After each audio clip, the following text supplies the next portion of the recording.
Greetings and salutations. You are listening to the Into the North podcast, where we take a look at the competitive side of the Commander format, also known as CEDH. I'm one of your hosts, Lyndon, aka Noobzors, and today I'm joined by my co-hosts, Matt, aka Null. Hey. Reed, aka Sick Robot. Heyo. And Morgan, aka Spleenface. Howdy. And in this episode, we're going to be covering Commander Legends. Yay! Yay. Yeah. It's a doozy. That's the topic and the new development.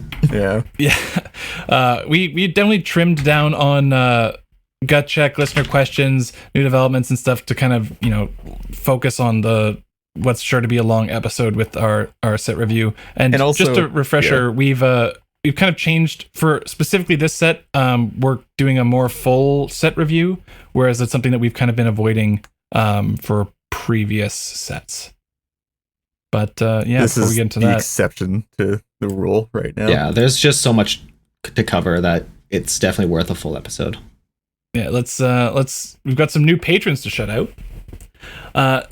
So first up, big shout out to David S, Andrew T, Jacob B, and Matthew J. You rock. You guys rock. You rock. Wait, should we make the what's the Commander Legends guy that makes the rocks? Togo? Utogo. Togo. Utogo. Yeah. I think it's Togo. It's two Togo. Togo. Yeah, double G. Yeah. There you go. It's thematic. Okay, so let's not delay any further and let's get into the main topic, which is we're going to be covering. We've split it into two different sections. So we've got one section covering each. Yeah. We've got our main section covering commanders, and then we've got our second section that's just covering cards. And then each of these is kind of the same way we've done with previous set reviews. It's kind of organized based on cards that are interesting to talk about or that we think are going to be the most impactful, and changing. So our first category are the standouts in our out of the new commanders. So we're going to be reading all these cards in podcast introduction order. So that makes me going first. So first up, we have, how do you pronounce this? Rograk, son of Roga. Roga. That's right. Roga. Roga. Roger. I've heard people saying Roger. Yeah. Which I believe has a card, actually. I actually, really? I think what we just enacted was an alternate reality version of Hermione correcting Ron. It's not Roga, it's Roga. So, Rograk, son of Roga, is a 0-drop red legendary creature. He is a kobold warrior, and he has 0 power and 1 toughness. He also has first strike, menace, and trample, and notably partner. Strength is relative. So, I wasn't expecting the most, at least for me anyway, the most impactful commander in this entire set to be a legendary kobold. Yeah, actually. A legendary kobold of Karakeep. But on a comparable level. For it, yeah. But it's just he's it's just a random 0-mana vanilla creature with partner that just happens to be one of the best commanders in the set. Yeah, it's basically just an enchantment that has the type creature on it. Yeah. Yeah. It's just so do we want to what it is literally it's just Chancellor of the Forge, basically. Right? Yeah, just about. Just begin the game with a creature. I think except for some stuff, but yeah. So I think, and it also gives you the red color identity, which is not bad. Well, yeah, so let's talk about the things that what it does. Let's pick one. Rograk. Roger. Well, I'll call him Roger. Let's call him Rograk. I thought he was son of Roger. Whatever. Roger the second. Roger Jr. Rograk. Yeah. So Rograk. So let's just go over what he adds to decks, right? Why would you play a Kobold of Karakeep in your deck? He's a terrible Tymna attacker. So Kobolds of Karakeep historically not great. Only I think they've seen play in exactly one quote unquote CDH deck. Sorry, your rule. Yeah. Well, it's not Zada. It's thing. Mr. I completely forgot the name. Mr. Vampire dude. What? Vampire Eminence Commander. No, why would they play kobolds in that deck? Because the deck is just Skullclamp.deck. Oh, okay. I thought that was like a Razaka. Edgar. deck, but whatever. Edgar. Edgar Markov. So But no, historically, they've also the kobolds were. I mean, Zada is like a they very have seen played in fringe Zada, tier 2, but like, yeah. so I think like Edgar As much has as I love historically Wedge, done I better. don't know if we're counting Yeah. Zeta as a CEDH deck. I do. Edgar is, I think most people would agree, better than Zada. It's like sort of fringe CDH viable, or has been historically. And it's basically like, yes, it's a Razaketh deck, but it's also a Skullclamp deck, and like only just it has seen some of the Cobalt Sea play. So like, why is it impactful in the command zone? Well, it just gives you a body, like it just constantly gives you a body that you get to have in play for free that you don't really care about losing, which is a very, very important combination of things for like historically decks that have not had access to like easy bodies, right? Sure. When I originally saw this card spoiled, I immediately thought of Mad Farm, where there is a bunch of slots dedicated to these cards, these zero cost creatures, specifically so you can capitalize off of like your Culling the Weeks. My And thinking now was. Sorry. Yeah. Go ahead. No, I'm just saying, like now that it's in the command zone, you get to free up a lot of those slots if that's what you'd like to do. So some of my first thoughts were he's now like the best commander for like polymorphing and reality scramble and all that To a jazz. degree, So if you're trying to do like polytyrant stuff, there's Well, so that. There's also the option for doing stuff in like with Dockside. So he's a cheap thing that you can get out to if you want to Eldritch Evolution into Dockside. If you're doing like some kind of Thrasios thing, you've got that. He's also a 0-drop, so you can do like Cloudstone Curio Dockside with Thrasios as a partner. Yeah, those are some of the first things nice. I thought of. So mostly it's just like the free body is actually very relevant, and like I think like the key thing that like in a general sense, like why would you want to play a Rogue Rack over something, is like the free body is very valuable to enable cards like Culling the Weak, like Diabolic Intent, like all that kind of stuff, just like as a base case, because like those cards are very valuable and very powerful, and there aren't like historically in non-green strategies there aren't a whole lot of ways to enable those cards easily and consistently. Yeah. So I think like we sort of mentioned it a bit, but I think like the two like areas that we've seen Rogue Rack decks in so far are so Grixis / I think there's been a bit of Mardu stuff with it. Basically Adnod's decks with Culling the Weak and stuff. Grixis with Silas and Rogue Rack. I think the Mad Farm stuff is with Timna People I think still. are generally using Jessica though. Yeah, I think For that's sure. a smart as better decision farm commander. for sure.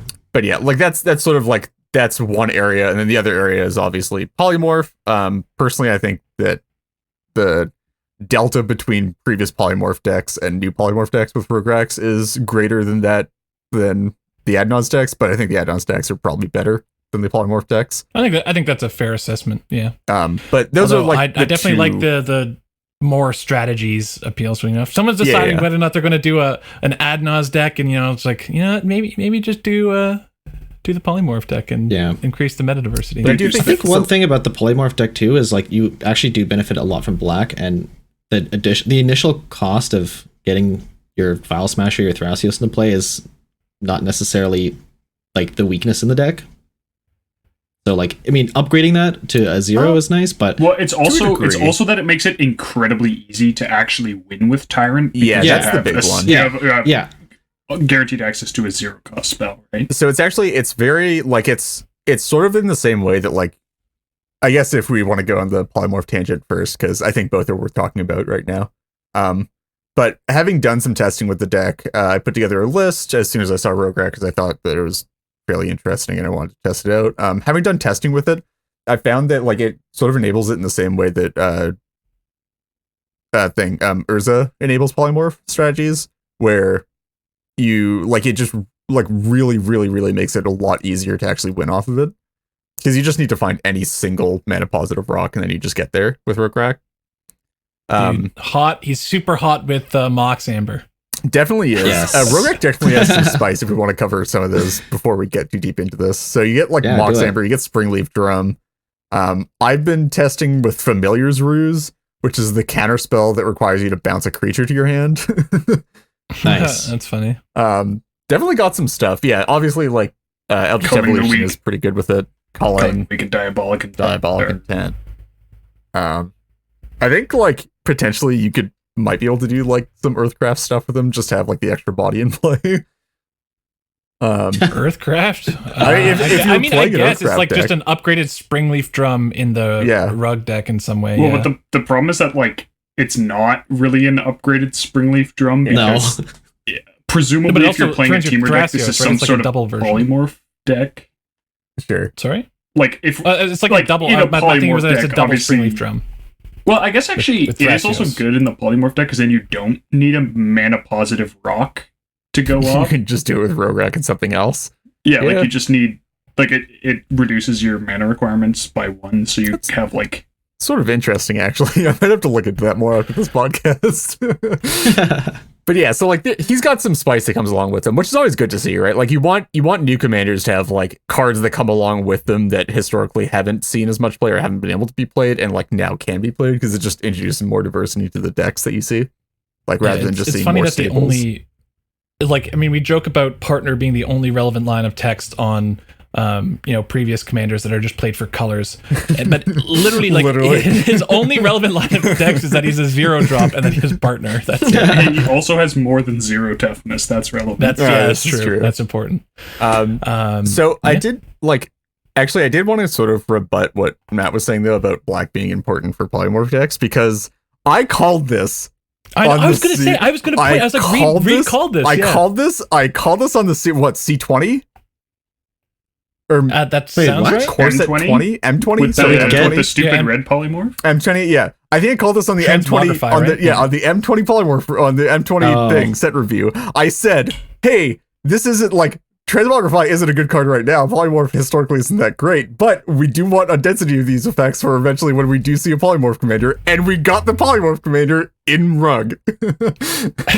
So, like, I do Yeah. actually want to say, like, it is surprising the number of polymorph effects that we actually have now in those colors, and I actually feel like it makes red, like, or black less mandatory for it, just because it's like pretty much a single card combo with Rograk taking up like one of the mana positive card slots, or like mana positive rock slots, Mm. where like it's actually you can run like up to like 8 polymorph effects or something like that, which like Oh god, please don't though. makes it like relatively easy to find one. It Like, means you get to select your best ones. yeah, right? but like you get like Oath, which like Oath is great. You get access to Polymorph, Transmogrify, Reality Scramble, and then you could also play like you can do like Proteus Staff if you want to go there and it's more tutorable. You can also play what's his name? Did you say Divergent? We can play Divergent. right? Yep, I play Divergent in my build. You can play Divergent. You can play Mr. Polymorph Planeswalker, the new one. Oh god. Luca. Yeah, you can play Luca. Luca. Like there's actually like a fair number of like polymorph effects that you can play, and it like sort of helps make up for the lack of black in the deck, right? Because like you just get to play this density of 1-card win cons, and the rest of the deck can be like fairly reasonable cards. Yeah, I was thinking more in regards to like not having a primary plan that is very easily disruptible. Like, I mean, like in black, you can also have an ad nauseum plan. But that being Sure. said, in Rug, like you do obviously have the dockside lines, so Yeah. it's Well, it's reasonable. Not if you're Yeah, doing you can't do that with not this, polymorph. but, Yeah. Oh yeah, sorry, pardon me. Yeah, I guess you get then at that point you get. Well, you can play Scepter. Scepter as well, right? Is the Yeah, one. you get Scepter. Because Scepter Which- historically layers very well with Tyrant, right? Like it's looking at having all the same Yeah. prerequisites in play before you do it. So, and Al- then also remember on top of this remember stuff- last episode where I said I was breeding Teamer anti-creature decks in captivity? Oh yeah. That's another one to add to the pile, Oh yeah. to the catalog. Something we did not actually mention as well is that Rogak is really good at enabling Fierce Guardianship and deflecting SWAT. Not like Oh, yeah. Oh, true. not like yeah. Thrasios Yeah. wasn't already really good at that. Somehow but just, better than yeah. Thrasios. Yeah. Especially for like the Grixis piles where like Grixis historically hasn't been super great at enabling them. Like I think all the Grixis commanders that you've wanted to play have been like 4 mana, or like if you're in Grixis plus like 3 mana for Tymna, now you just like always get it on turn 1 forward, which is like Come on. definitely relevant in a non-zero number of situations. Everyone knows the best Grixis commander at enabling those is Inal. Imagine though playing Silas Rograk and then casting Silas ever. I mean, it turns on Metalcraft for mobile. Definitely does. Oh my god. The bar is set very low. That's so low. Also, the funny thing about Rograk and Thrasios is that like it's like one of the only commanders like period where like both of them it's like reasonable to just get them in under Drannith before it comes down like very easily. Oh my god. Because you can just like slam them, like you can slam one of them on turn 1, the second one on turn 2, or if we have mana acceleration, just slam both on turn 1. Got him. I'm just saying. All right. Do we have anything more to say about Rograk, son of Roga? Off to a good start. So yeah, let's move on, I guess. The next one we have here is Jeska, Thrice Reborn.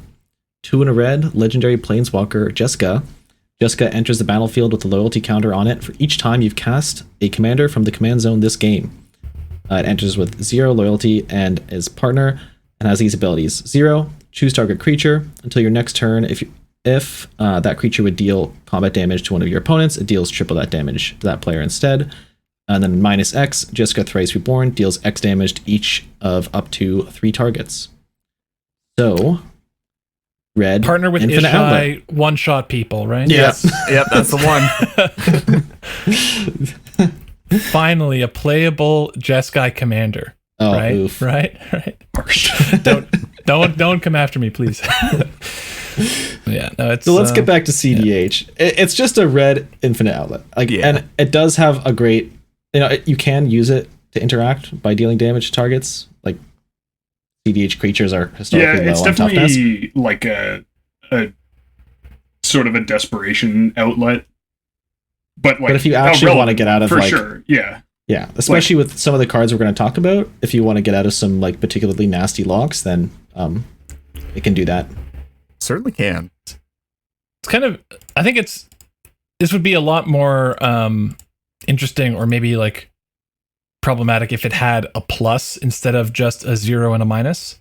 So we should, like, it's important that it does also gain loyalty from casting each time you've cast a commander from the command zone this game. So if you've cast your other partner and then you play Jeska, you can actually do a -2, or you can -1 twice, which is pretty significant, I think. Yeah. So turn 1 Mountain, Rograk, Infernal Plunge, Jeska. Yeah. No. You go Mountain, Crypt, Rograk, Infernal Plunge, Rograk, Jeska. Come on. Yeah. So what do you guys think are the most primary partners for Jeska?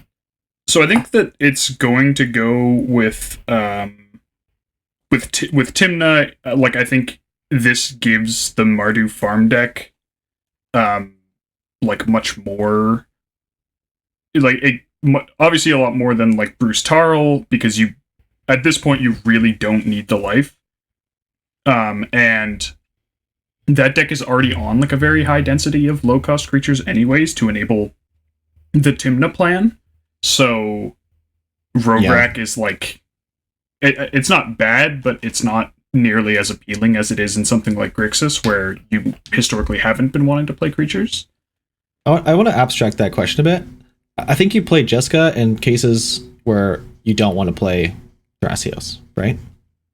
Like, you need an infinite mana outlet in your command zone. Now you have one that gives you the red colored entity rather than the Sultai one.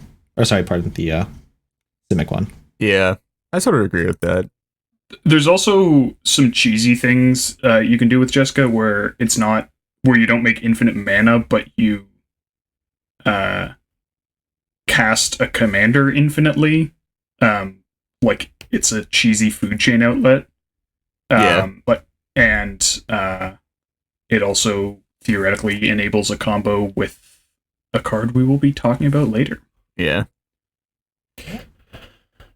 Cool. But I mean, aside from that, yeah, just more infinite mana partners, which is, I mean, okay. Out of all the infinite mana outlet partners that could have been printed, I feel like we got off easy with this one. Yeah, because it's not also a mana sink, which is nice. Like, Also, thank God this is a Planeswalker, right? Because if you could actually use food chain mana on this, Yeah. then I would be Not happy. Not happy, Not Bob. happy. Not happy. I do like the anti-creature aspect. I think there's some cool applications for like an anti-meta Jeska deck or something. Like Yeah. just to ping off dorks Another and Teamer anti-creature deck? dude. Let's not get to pinging off dorks quite yet. We've plenty of to talk about. All right. So next up we got Malcolm. Well, so this is the last of the big three that we were looking at for like big shakers, meta shakers, right? Commander wise. Yeah. So the next one we got is Malcolm Keen-Eyed Navigator for 2 and a blue. He is a Siren Pirate 2/2 with flying. And whenever one or more pirates you control deal damage to your opponents, you create a treasure token for each opponent dealt damage. It also has partner. So Shocking! All of our relevant cards have partner. wow, who'd have guessed? Kind of a shame, but So I mean, just to get the immediate thing out of the way, it is a combo with Glinthorn Buccaneer. That's one that's card, the big one draw card combo here. with the commander. Yeah, one card combo with a partner commander is certainly something I don't think we've seen a lot of before, and is definitely pretty interesting. Definitely has some options to go along with it. So obviously you need red in order to do that, so your options are a Thank bit God. limited. Yeah, if it was like There's really only two Yeah. things to look at, and that's Vial Smasher or Tana. yeah, And so the big one that people have been After looking looking at it, it's like Vial Smasher's the deck yeah, to do. so the big one with File Smasher and the reason why people are building it, I think are, first of all, Grixis really good color combination in general. Nobody can really deny that. It's a one card, like fairly cheap combo. So first of all, Malcolm is also a slow mana rock on its own. Because whenever Malcolm hits, it also makes a treasure. So it's fairly reasonable to like turbo into early or like ramp into early, and then it will fuel later nauseas and stuff. So that makes it not terrible. And then also one card combos off of Adnaz are pretty nice. If you already have your Malcolm in play, you just like 3 mana, attack in, do the thing. Well, I it think is 5 another mana, 'cause important you do have to- aspect. Sorry, Morgan, go ahead. No, actually, I guess you don't even have to. Well, because Oh, Buccaneer has haste as well, right? So you can just swing with It does, Malcolm but you and need to have Buccaneer. enough cards in your library because it's a mandatory draw with Buccaneer. So Sure, you one just- thing, yeah. one thing that's relevant is that with Buccaneer, Glinthorn Buccaneer, you are going mana positive as well, Yes. which is kind of relevant, and it's also it layers really nicely. The one card combo layers really nicely with like the consult game plan, which is why I think the Vial Smasher deck pulls ahead of the Tana Yeah, deck. I mean, because so you obviously also with Tana, get- you're getting access to creature tutors, but the whole layering with consult, if you consult for your Glinthorn, most of the time, like if there's some cases where you're gonna have Glinthorn's gonna be on like the bottom half of your library, and you're not gonna have enough cards to actually deal enough damage to your opponents. But so long as if that's the case, so long as you still have access to one of your consult pieces or something, then you Yeah. can still win the game because you are going mana positive. So it does layer really nicely with consult, and giving access to the one card consult win tutor that's kind of been exclusive to food chain decks Yeah. is kind of You also kind of get interesting. sort of an interesting synergy where curiosities are historically like a thing that you can just play in Vial Smasher decks fairly frequently, and also curiosities combo with Glinthorn Buccaneer as well. So you get a nice layering there where you can play curiosities in the deck basically for free because they're both a value engine, and then they can also be part of a win con if you don't have Malcolm in play. The one thing I was kind of thinking about that is that while it's true they do layer nicely with Glinthorn, it's like if you've got your Glinthorn, are you really just throwing it out to throw a curiosity on it if like you've What? got Malcolm as your combo outlet? Well, like if Malcolm's been seems removed, a it's a bit- cheaper combo. Like it's what I'm Seems- saying is it's not it's bad a to draw value into. engine, not really a combo, Well, right? it's a value engine, and then it also cheapens your combo turn if you don't have Malcolm out. Yeah. Right. Like it's just like I'm not saying that like you're going to be looking for curiosities to put on your Glinthorn. It's just like it's this thing that you can play and just slam on one of your commanders, as well as also like cheapening the combo. if you need to. Yeah, I wouldn't throw in curiosities because you're gonna plan on throwing them on the glint. No, form, no, but no. Definitely, if you're like you do it because of throwing the them in vial, because they're- that's a good yeah. backup plan. Or Yeah, something. yeah. Yeah. It just layers nicely and like you don't even necessarily have to play the expensive ones, but just like playing actual curiosity seems like a bit of a freebie. To me anyway. Yeah, I don't think the Teamer version with Tana provides enough of an advantage over the Yeah, over especially the just Grixis for the version fact to that really- like consulting for your one card win con is nuts. Right? It's so good, yeah, Like, so good. And in terms of, I think it's we've discussed, some Grixis pairings with all of these commanders, which is kind of interesting. How do you guys think that these three stack up if you're doing Grixis compared to our existing Grixis decks? Do you think it overthrows first of all, who do you think is the best Grixis commander in the meta right now? And then do you think it's overthrowing that, or where do you think they fit in the hierarchy? Well, I do think Anala is really strong. I think Anala's probably the best, in my opinion. I think it's definitely definitely trending. I think it'd be hard if like we saw the best Kess deck play against the best Anala deck and to come up with a conclusion. Yeah, I don't think it's like necessarily certain that Anala is better than Kess, because like it actually is. It depends on a lot of things, like the metagame. Yeah, it's not like a strictly better. I mean, Magic players and talking about strictly better is that's such a gasoline on the fire kind of thing. Yeah. But what if? But this situation, no. So I think on average, Anala ends up being better. Yeah. In my opinion. So I'm in not the sure. current meta. I'm not sure that I'm Actually- comfortable. Yeah. I disagree, like, quite confidently. All right. Really? Yeah. Is that I think that Kess is the best Grixis commander by, like, not by a huge margin, but by a margin that's substantially larger than what I think my margin of error is on this. So Okay. So I'm Yeah, not I mean, Morgan's sure. chess. I think I'm Anala, but whatever. So we know where the two best Grixis commanders are. Where do you think these guys fall on like Malcolm Vial? Yeah. So How do you think, does that I go would- for the best? Is that second best? I would or say that what? like I think both Rograk and Malcolm are probably better than Kess in different ways. I think so as What? well, yeah. Oh my goodness. I don't know about I that. think- Yeah, that's a lot. I think Jessica just isn't good enough in the Grixis shell to be better than any existing Grixis commander we have. IMO. I think I agree. I Like, think especially because Silas is barely a commander you want to be casting once. It's definitely not Yeah. a commander you want to be casting more than once. And like, you don't have a commander with Jessica. Like, you have like your desperation outlet, and then your commander that does nothing. And then Yeah, because you actually aren't generating commander casts if you're on Silas Jessica. and I think Rograk and Malcolm, like I don't think I can directly compare them just because they excel at different things. If you know what I mean? Like I think like That's fair, yeah. like Rograk is better for just playing the faster deck. I think Rograk is actually possibly one of the like Grixis Rograk is one of the fastest decks in the format right now after a bit of tuning.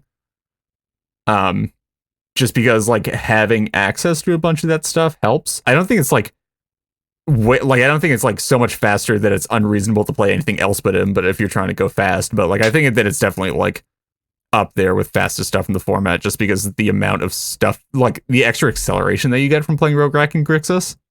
Like you get Amber, you get Springleaf Drum, you get Culling, you get Infernal Plunge if you want to play it, and then you also get Diabolic Intent and like some other random stuff if you want to play it. I just feel like you get like a lot of acceleration out of just playing Rograk.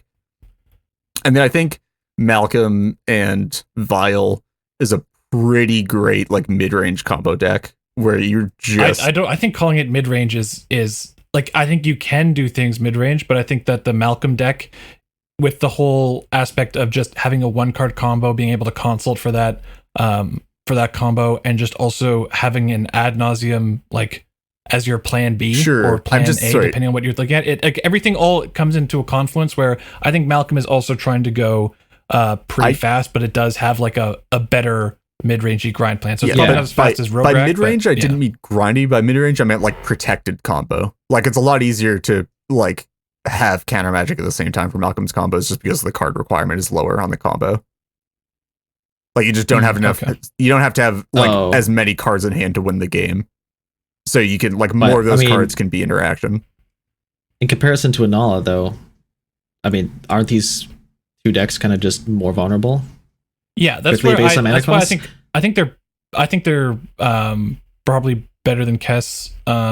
As Reed was saying, I think that's my take. Morgan, You guys are deranged. I think Malcolm is better than Kess. No. I You're think genuinely Rograk is maybe a deranged. bit iffy. I I think they're the Malcolm being I think they're a better than Kess one card in combo. some I think ways. Oh, sure, they're definitely that's- better than like- Kess in some ways. Like but I'm what I was saying is like they're better than Kess in like in the way that like they're both very viable alternatives and probably are a bit stronger, but I don't know. I think the Kess value plan is a lot stronger than the Malcolm value plan. That's correct, I'd say. Yeah, but I think that the Kess win plan is worse than the Malcolm win plan. I mean, marginally. No. I don't you kind of just run into like the typical stacks pieces and removal spells in the Malcolm deck, and you kind of don't with Kess? Also, not being able to play Curse Totem is big sad. No, but you still, you're not running Curse Totem because one of your combos is that. But the thing with the Malcolm deck is that it's like, what is Kess? It's an ad nauseum consult deck, right? Yeah. Malcolm is the same thing, but it also has the one card combo. So you don't run the Curse Totem because you don't want to shut off your access to the one card combo. I But mean, Kess, I think to be fair, on Kess the also core has a level, one it's card like doing combo. everything. Yeah. But like, the one card combo with Kess is a lot worse than the one card combo. no, it's not. no, it's Malcolm not. The Sorry. only No, thing no, that makes It's it's like it the worse way is consult better. flashback Kess from The only thing flashback that makes it Kess in worse play, is that you have consult to have flashback Kess. to the thing. Yeah, that's But that's not. It's not like a worse combo. In fact, it's much less mana. okay. That's It's 4 mana versus the- 6.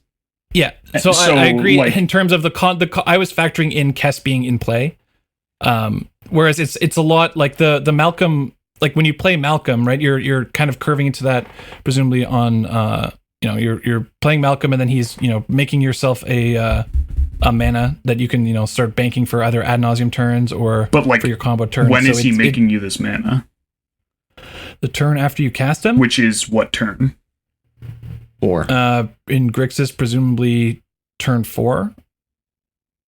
Oh, sorry, turn 3. You're casting him turn 3. He's making the mana on turn 4. So okay, so you're also casting Kess on turn 3, right? Like, yes, you're more likely to be able to hold up mana, but like you need actual literal fast mana to cast him on turn 2. And with the normal amount of acceleration, you can cast them both on turn 3 anyways. Yeah, I mean, I think the times when you do have that fast mana acceleration, it's definitely going to be Sure. Yeah. Yeah. But like I'm just saying it's not like consistently getting online that much faster than Kess. Like I think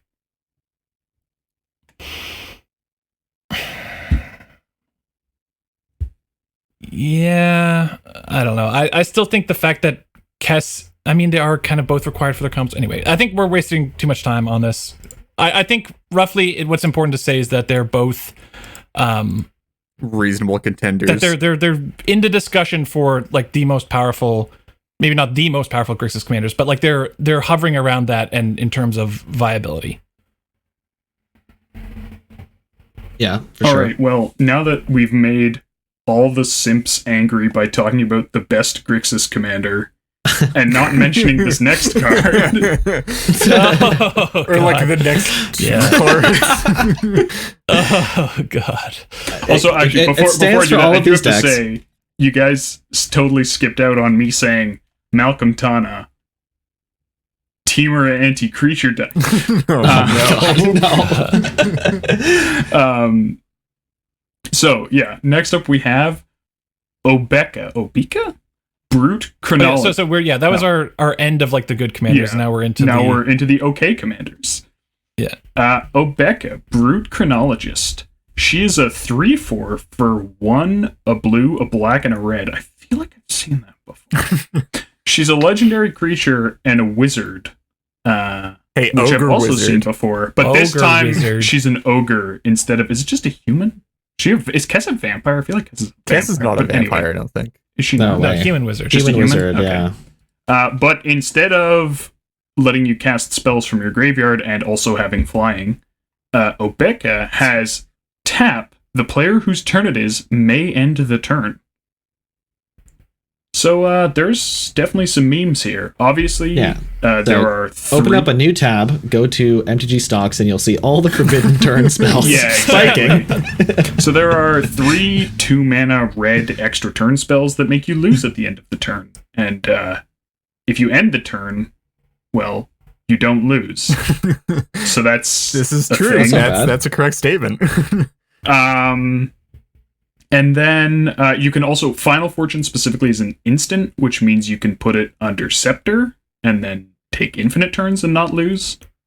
And there's also some cheesy stuff you can do on other people's turns, mostly countering people's. Ad nauseas. No, I don't think I was more thinking like Flash Hate Bears. Oh, sure. Like if someone casts like a wheel and someone plays Notion Thief, you can tap Obeka and be like, okay, well, Get both either, of those out of here.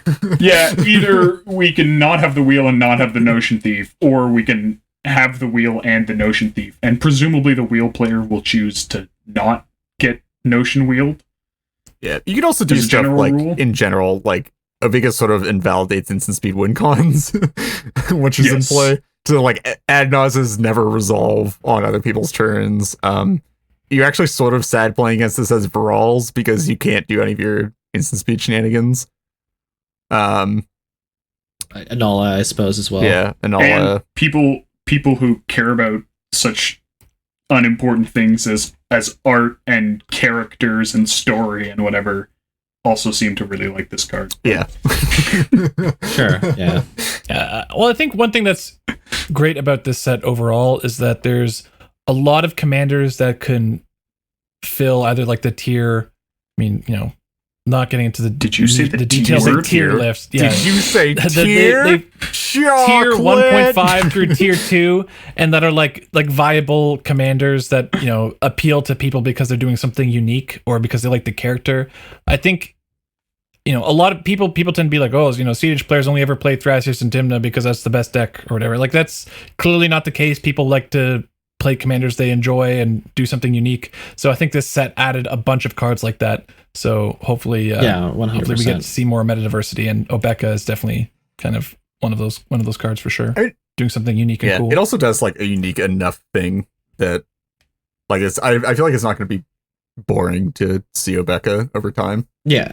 And yeah, I mean, like, I'm saying the same thing again, but like a strong enough unique thing where it's actually worth thinking about investing It's in. also bulk. Because like extra turns aren't necessarily like taking infinite turns is obviously great, but you don't necessarily have to end your next turn to benefit from taking an extra turn. Yeah, you can. You can actually definitely, just it definitely makes ad nauseas like incredibly easy because all you have to do is cast a double red spell, and then you have access to a full turn. and then, SSG, and then win Red on your Flame. next turn, Yeah. and then like you're not just running a Final Fortune in your deck that does like nothing most of the time you draw it because you have your commander. So like it's a much less painful. It's like a card you want to be running rather than one that you run just for post Nas. Cool. Yep. Next up, we have Krark the Thumbless. Krark is a 2/2 goblin wizard that casts for 1 and a red. He reads, when you cast an instant or sorcery spell, flip a coin. If you lose the flip, return that spell to its owner's hand. If you win the flip, copy that spell, and you may choose new targets for the copy. And he has partner. This one is much worse with Final Fortune. Much worse. Yeah. So Yeah. we actually finally have a deck where you can play Krark's Thumb and it isn't a meme. I mean, the deck is a meme, but the playing of Krark's Thumb isn't a meme. Yeah, probably the best thing you can do in the deck.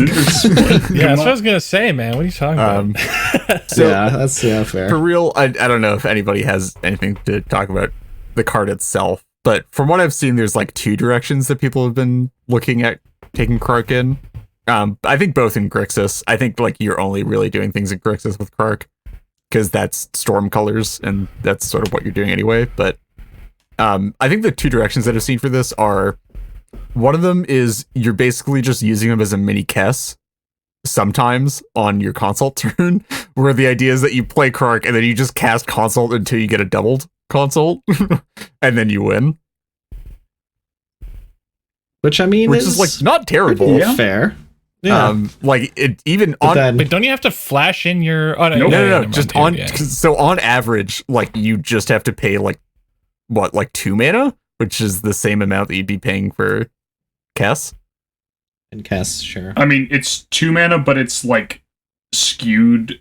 Like It's skewed high, yes, but no, it's skewed low. Is It's it? skewed low because a part of that is like Oh, yeah, so the time you lose 1,000 coin flips in a row. yeah, I guess the expected is like a bit below 2, right? I should know this. No, the expected is 2. Is it? but, Okay, yeah. Like Yeah, but it's that includes the losing 10 coin the flips in a row. infinite everything after that. So like that's Yeah. sort of interesting, where like you're not casting Kark at all until you're ready to consult, and then like you just use him as a cast doubler, so you like have these 2 1-card win cons in your deck, which is sort of neat, right? And then the other one, which is way more memey and way more fun, is you basically just use him to fish for the tails on him during a storm turn with like Mind's Desire, just to get your Mind's Desire back continuously. So I mean, I mean- and there's also like synergies, Yeah, other there- synergies yeah. to mention. There's definitely- like it's Fierce Guardianship, Deflecting Yep. Swat. yeah, those two in Pact particular, Invasions. like you basically, because they're Maybe free, not Pact. you can keep casting them until you get 2 of them. That doesn't mean that they're double counter spells, because You can just If people- counter it with the trigger on the stack. if someone responds to the trigger, it's still a 50% chance that it's a double counter spell, though, because even if it's countered, you still get the copy. Sure. So it's half the time it's a double counter spell, Yeah. which is still good. And they have to interact with it before they know it's a double counter spell. Yeah. So like You can also you can also play if you're in the Storm version. Obviously, if you're playing Mind's Desire, you're probably I guess whatever. You can also do things with like Submerge. Submerge is really good with Kark.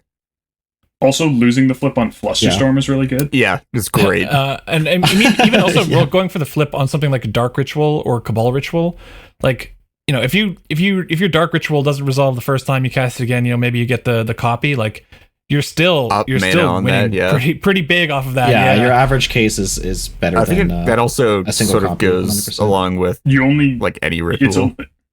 assuming you actually have well, the I mean, startup. except like the copy rituals or Yeah. something, right? Like if you're calling the weak or something. Sacrifice rituals where there's this thing where you have to pay a substantial. I mean, cost that being up front. said, that is like a pretty great desperation play, though. Of just like, 50% of the time I'm going to cast this color that we can get 8 mana.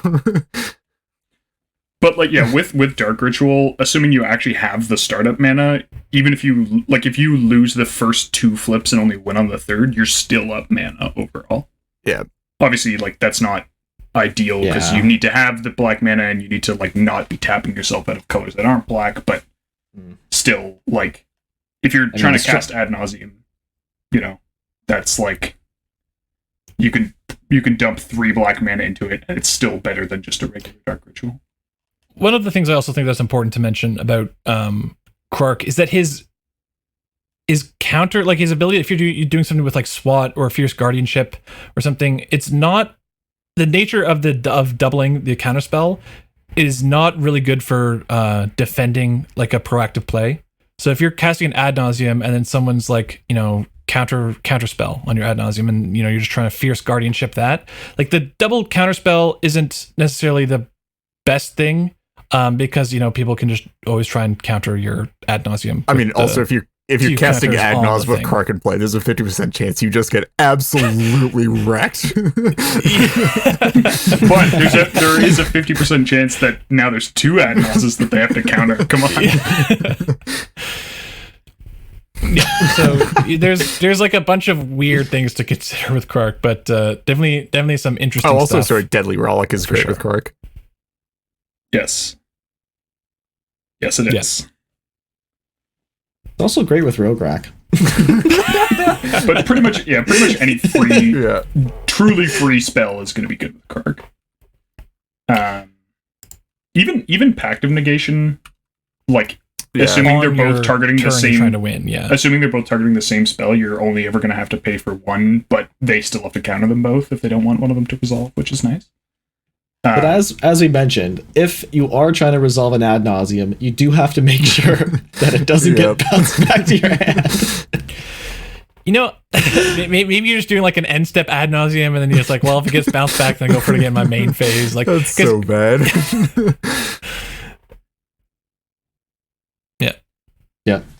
Shall we move on? Guess we shall. Seems like it. Yeah.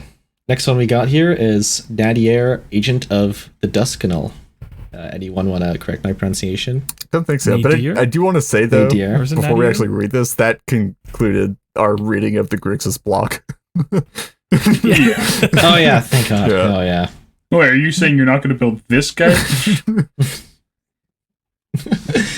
All right, so we got another partner. Surprise.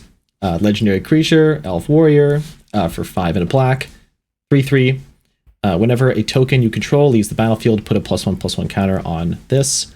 When this leaves the battlefield, create a number of 1/1 green elf warrior creature tokens equal to its power. So Finally, the elf tribal CDH commander we needed, right? I've been saying the same thing. And by elf tribal, we mean combos with food chain.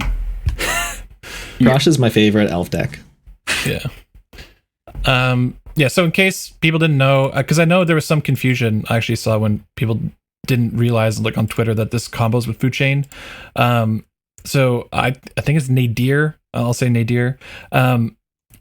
Nadir makes 3N tokens every time it, your cat for every time you're casting it, where N is like the number of times you've cast it. Because you're gonna cast it, you're gonna exile it to food chain. It's gonna make 3 tokens.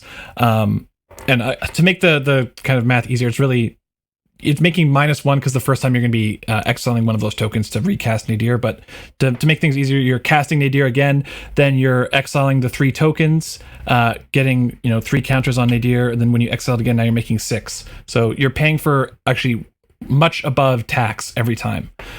Unlike Prosh, so this actually you are going. Well, Prosh infinite also makes a above lot tax. more than the tax, right?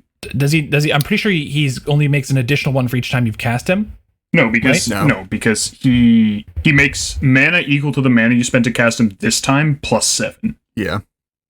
and then costs 2 more. So it's +5 okay, every. yeah. Yeah. Like makes a lot. Nadir starts to snowball harder, where each time you start making more than you made before, rather than like a flat increase. But Yeah. which I guess means Nadir could potentially beat like Damping Sphere, Wait. but Yeah, I guess. But- I don't think so, because Nadir goes up with 3N and tax goes up with 2N, right? So damping sphere. I guess you would tie curb that, Damping yeah. Sphere. So the one thing that I think is important to say that makes this worse than Prosh is that Prosh, the normal food chain combo is a cast from exile creature and then food chain and then a commander that's an outlet. Prosh works a little bit differently, where Prosh takes the place of your cast from exile creature, from and then you exile, need an outlet, which has historically been like Blood Artist. Nadir, because Prosh can sack the kobolds, that enables a lot of outlets that Nadir unfortunately does not have access to, like Blood Artist. So you are like reaching a little bit deeper on the cards that you're running as outlets. If you want to stain creatures, you have to play some of the ones that are like whenever a creature enters That's what you're really gonna be drain, which looking are for. like not as good. Or if you're okay branching into non-creatures, then something like a Phyrexian Altar or like Earthcraft. Impact Tremors. And notably, those are actually outlets in this case, because it depends on what partner you pick, but it's The correct answer is most Thrasios. promising.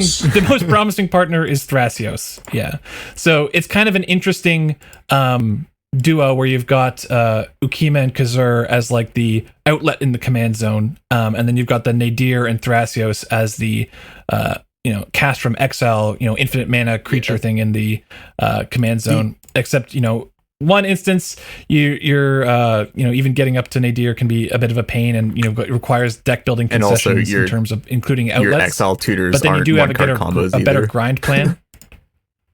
Your Sorry, what were you Exile saying? combos aren't one-card combo. Your Exile tutors aren't one-card combos. Demonic with Consultation's a Nadir. lot less good. Yeah. Yeah, Yeah. that's kind of the point I wanted to make. Where with Ukima, like your consult is extremely strong because you're both getting your food chain and probably getting your sack. Your Sorry, cast pardon, from your Exile. your cast from exile, which in my mind is a lot stronger than having the cast from exile on your command zone. Yeah. Strictly because I think the best food chain decks have always been the fast builds, But and there's But nothing that, faster like, than that's because they've had to have been. That's because Yeah, none I- of the food chain yeah. commanders are like a reasonable Grind value plan, game yeah. plan. So you just have to build them to be like sort of all in. I'm not saying this will be better, but like I think that this is an unexplored area of food chain. I'm with Morgan on this one. I think that every time I've seen a food chain commander, right, they've got lots of vulnerability to stacks pieces, and so if they can't get off their very early win, then they're kind of SOL for the rest of the game, right? There's nothing that they can, or there's not much that they can do. Whereas I think having access to Thrasios is pretty significant. Like you can intentionally build into that and have something to do while you're trying to wait and assemble your food chain. Also, I guess I'm thinking kind of about like Corvold a bit, but there's a pretty big difference between the value you get out of a Corvold and the value you get out of Thrasios. and also the deck building Yeah. concessions of like playing food chain and Corvold, where like food chain isn't really a hard win in Corvold, and there's like some other weird stuff going on there. Also, it's a similar Even case. if you don't have the win on the turn, you still can assemble infinite. You could still assemble infinite. Assembling infinite creatures. 1/1 tokens is not like bad. yeah, it's not terrible. as like a floor. Like if you just have a handful of counter magic and you're doing like that you've assembled over turns of Thrasios, right? Like just assembling that, and if you can protect that board, that's Also, I'm not That's sure if we pretty good. had made this point yet, but like I think I'm pretty much always going to play Nadir over Prosh. Like if you're going to play Jund Food Chain, I think Nadir plus Tana is just the correct choice, just because it's way easier to get up to Nadir because Tana bridges that gap. Except that you are like your choice of outlet is Yeah, a it's lot restricted, worse. but like I'm sure like as long as you have like the one tutorable outlet, I feel like that's enough. Well, no, because like I'm pretty sure historically Prosh has somewhat relied on density on those outlets. there's I think there's a few that they've kind of drawn the line of being like they don't have to, but obviously having worse outlets is definitely a drawback. Like there's Smothering Abomination, like the Eldrazi that draws when you sacrifice stuff, and like you do get access to a bunch of stuff that you just can't in Nadir Tana. But like it's There's just also- like Nadir Tana, like 6 mana is not an inconsequential amount to get up to in food chain. Like for getting to your cast from exile creature, and just like having a bridge for that gap is like super valuable, in my opinion. The other like Yeah. funny thing is, I mean, I guess this was also true of Prosh and Jund, but in Sultai is that it's very, very funny to have Nadir in play and then cast Eldritch Evolution and find a Razaketh and also put 3 1/1s into This play. is correct. yeah, That does happen to kind of just win.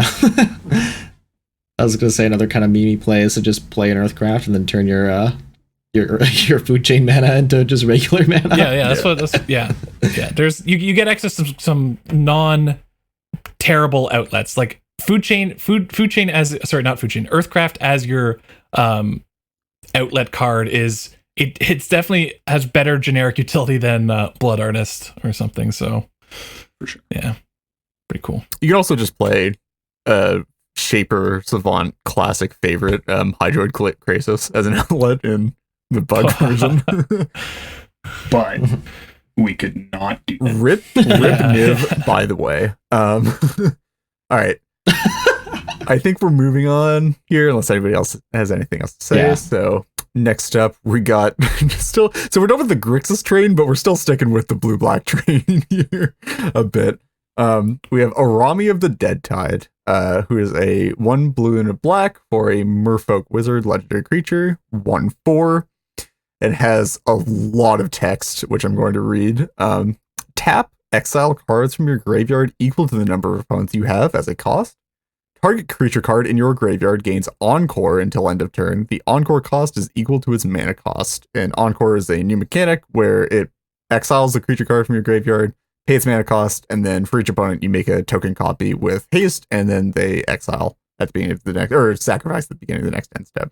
And then you can also only do it as a sorcery, which sucks, but is reasonable for balance considerations. I think fair. Yeah. I think any commander in blue-black where you're looking at consult where it has an effect like this, you've got to, if it's cheap, you kind of have to. So what we were talking about in pre-show is like Arami's like, so like there are a lot of blue-black commanders that see play just because they're infinite mana outlets and no other reason, and also there's some that see play because they're like reasonably effective at doing something at like a lowish mana cost. So like whenever you see like a lowish mana cost blue-black commander that actually has a reasonable effect, like you sort of have to consider it and look at the strengths. Yeah, so certainly the obvious thing to do here is Spellseeker. It's probably like Spellseeker. Well, some of the stuff we were talking about is like you're either doing like Spellseeker into like Entomb, Reanimate, maybe for like Razaketh, because that's obviously great with the with the tokens that you're making. Spellseekers, yeah. Yeah, and you can find Pact of Negation as like a counter spell to protect your combo, or you could find like a Dark Ritual if you needed to. Well, you can also find a Culling because you can Culling one of the copies.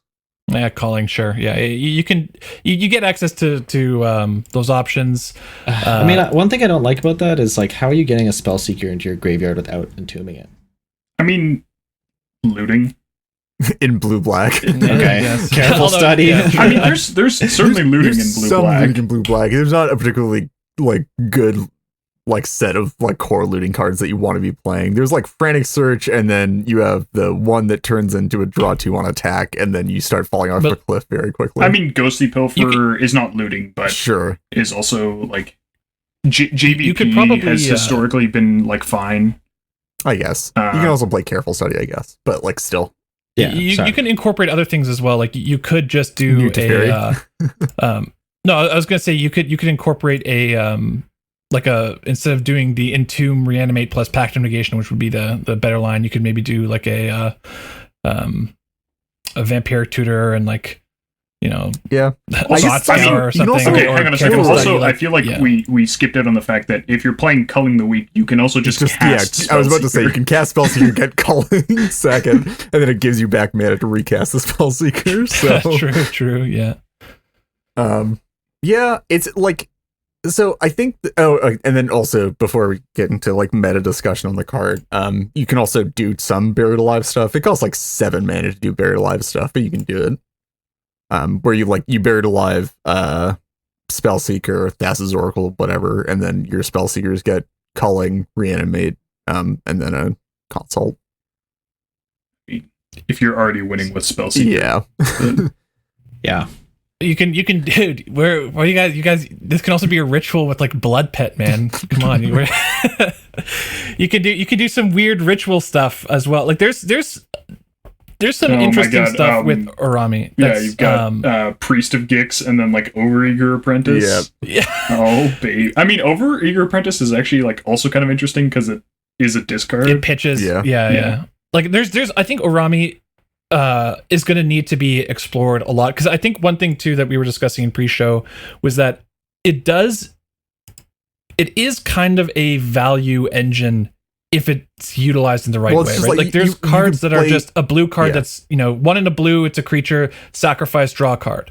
Like that's not great. Obviously there's other things that you'd probably want to be doing instead, but there's probably some amount of cards that if people, you know, trolling through Scryfall can find where you can achieve like a minimum level, a minimum effective package for your deck where it's still able to function as a value engine in some points while also being a combo engine, which without diluting the quality of your deck with a bunch of crap synergy cards, right?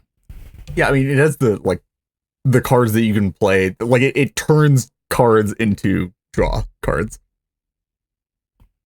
right? Yeah, like spending 2 mana to draw 3 cards every turn cycle, if you can kind of get that going, would be. I mean, I guess you can also pretty sorry, good. We're getting to spice territory here without even getting to real discussion. But I guess you could also play the creatures that sack themselves to make opponents discard cards.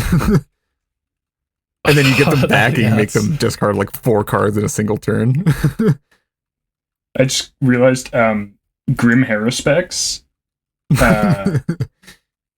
Like Isn't that non-token? no, it is not token. Never mind. There are some things that work with non-tokens, or so that do work with tokens, but they're like harder. Or I guess like something like Smothering Abomination is kind of a meme because like, is it one trigger or do they each have the trigger to sacrifice them? They each get a trigger, right? Sacrifice. yeah. No. It's sacrifice them, so it's one trigger. It's all at once.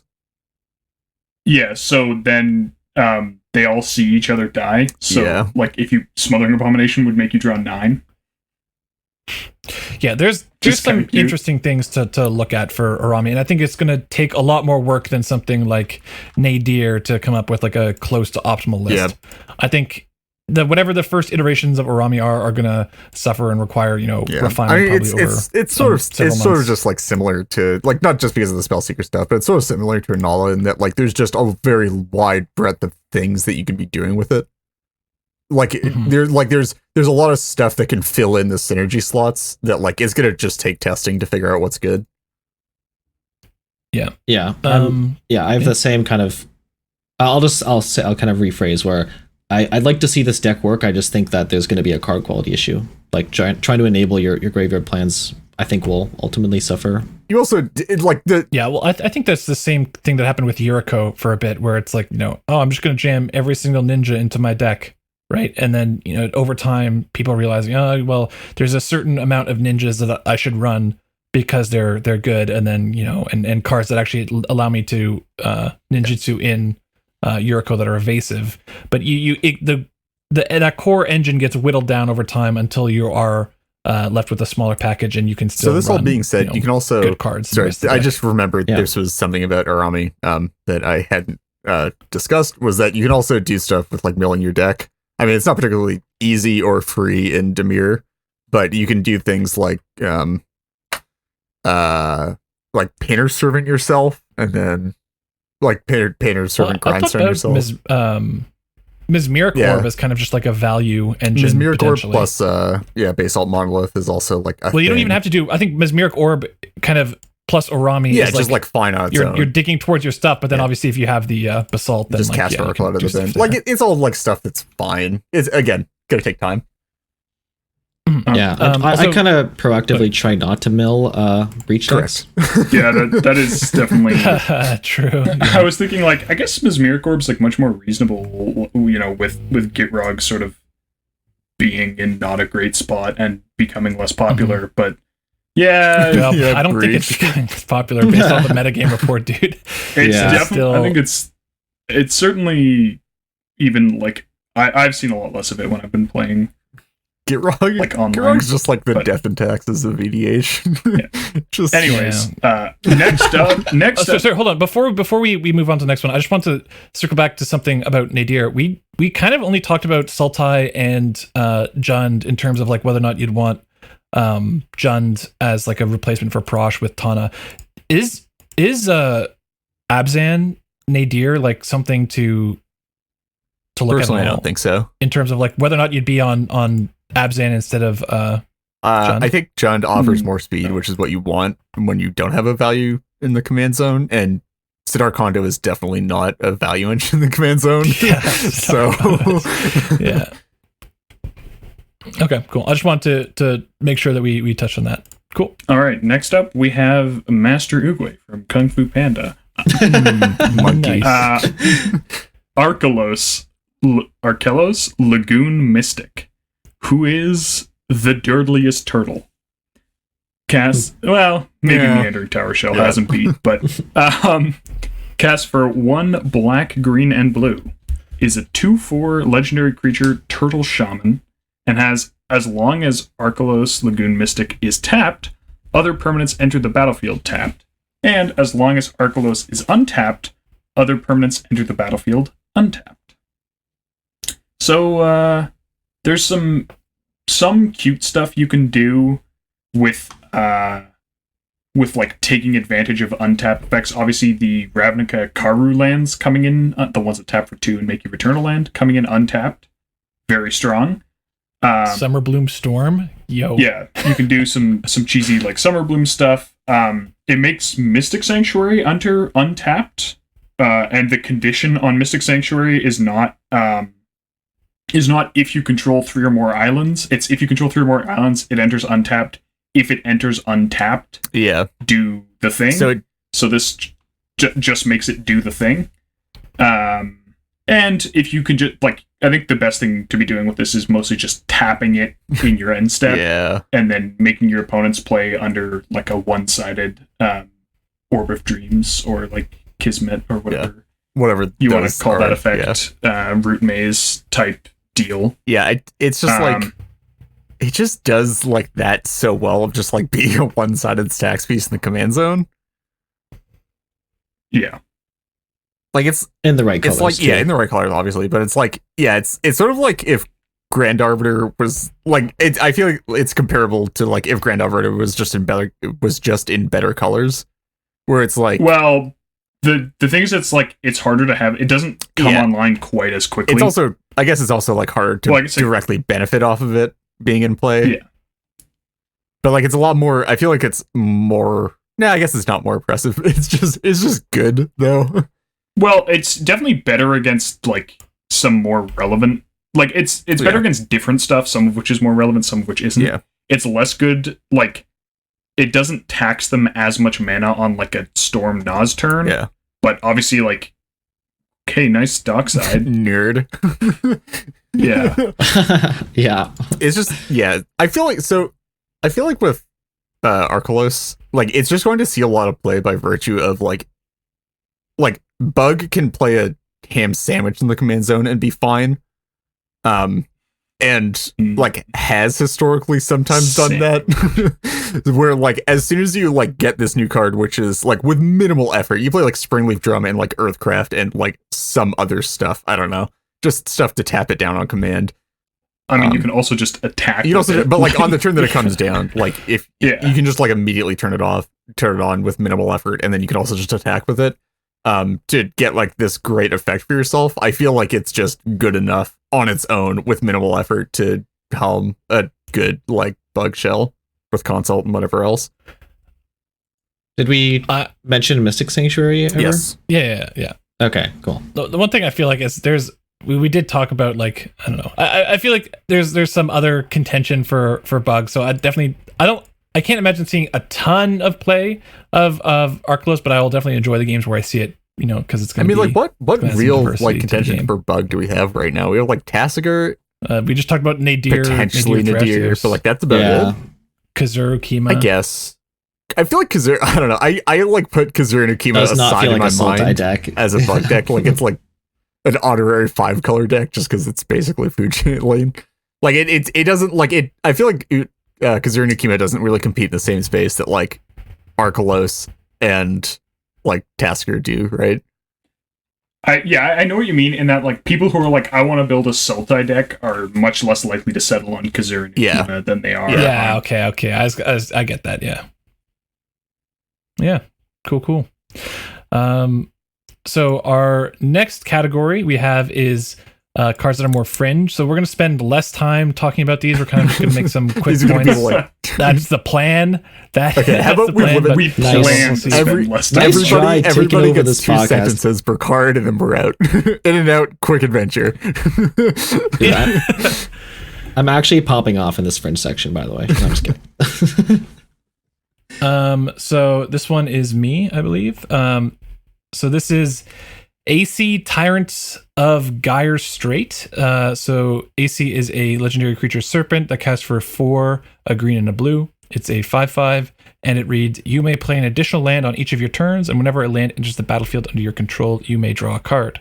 So it's Tatyova, but it has an extra land play stapled to it, and it costs 4 mana. And actually, a very relevant note, does not gain you life. Which means that you can't loop. You can't combo with the card that's banned? You can't loop with Ancient Tomb and Mystic Sanctuary and Ghostly Flicker, which is very relevant. Yeah.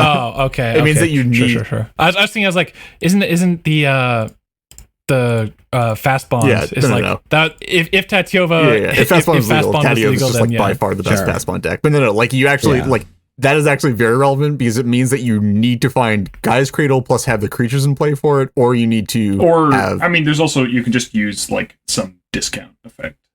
sure, but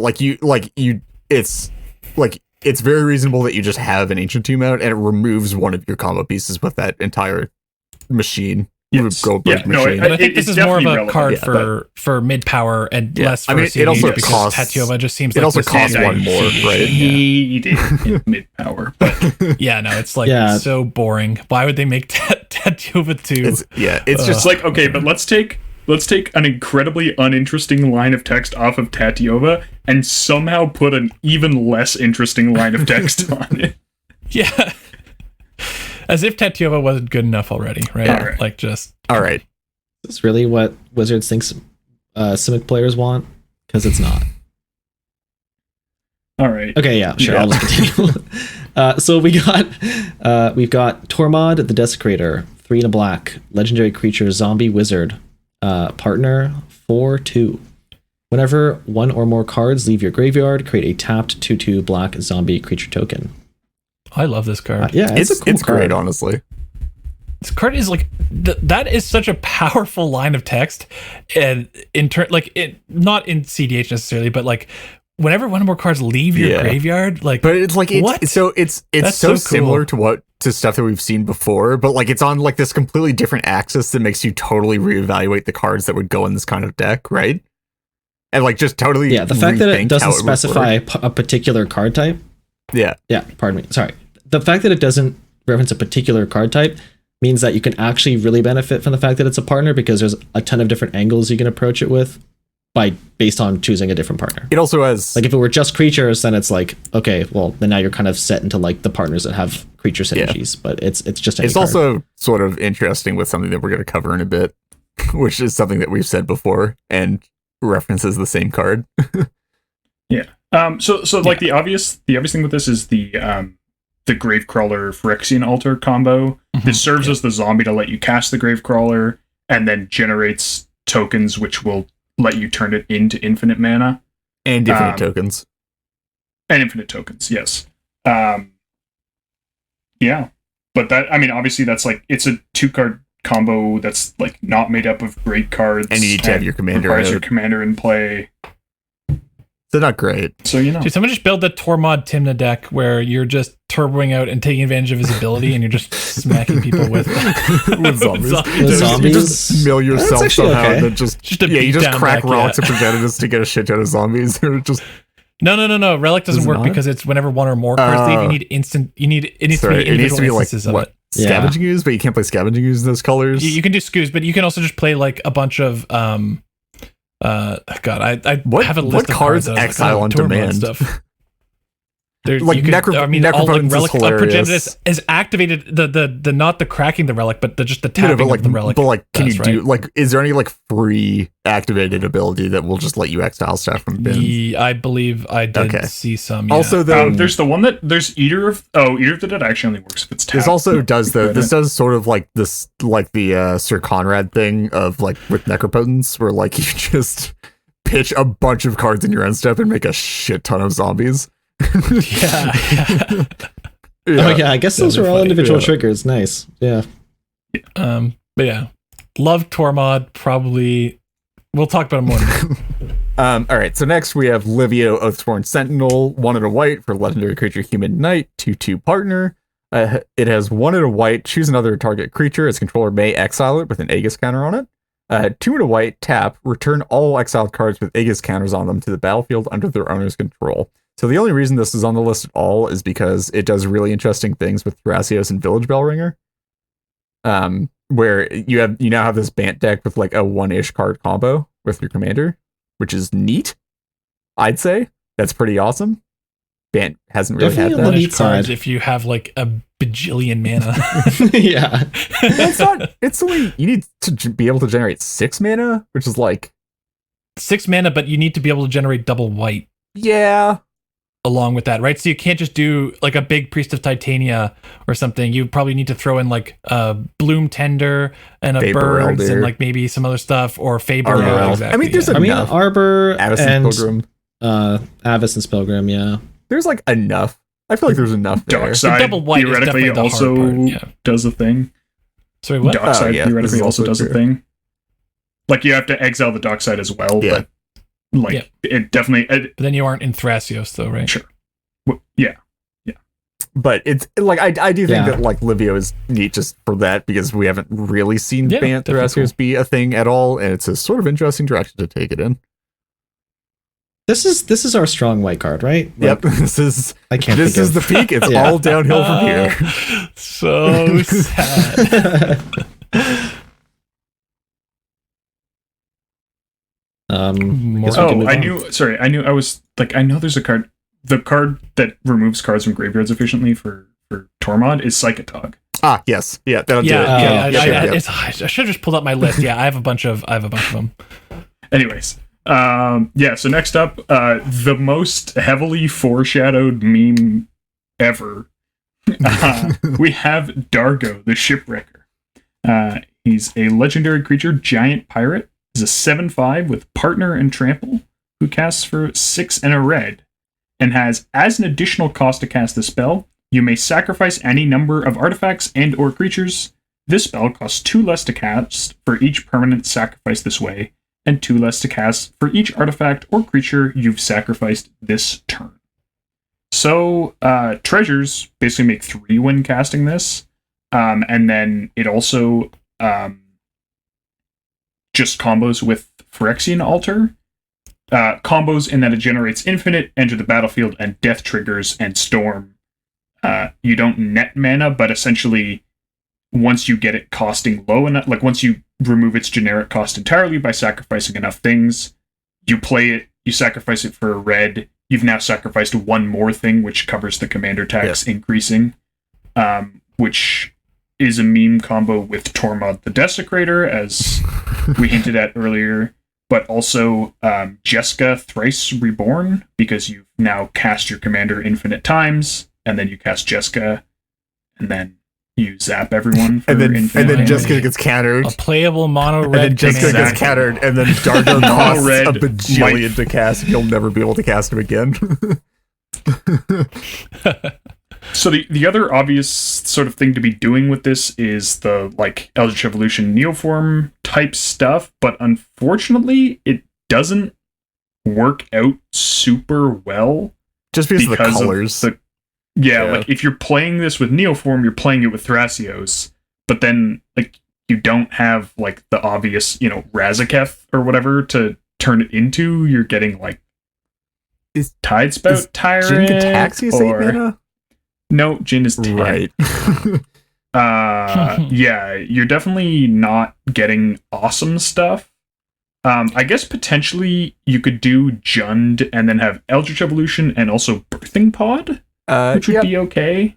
you're missing. And Birthing Pod is also definitely has some synergies with Dargo. Yeah. Like you definitely, generally, you definitely in missed terms out of on casting. Neoform and Vannifar, though, and Vannifar is like the big one for green. Yeah, I think what's actually kind of interesting about Dargo is that you can do the Tidespout Tyrant thing. We were talking about Poly Tyrant with Rorgrak or whatever, but you can kind of do the Tidespout Tyrant thing with Eldritch Evolution and Neoform. So you're not doing polymorphs, but then you do get to run your creature package.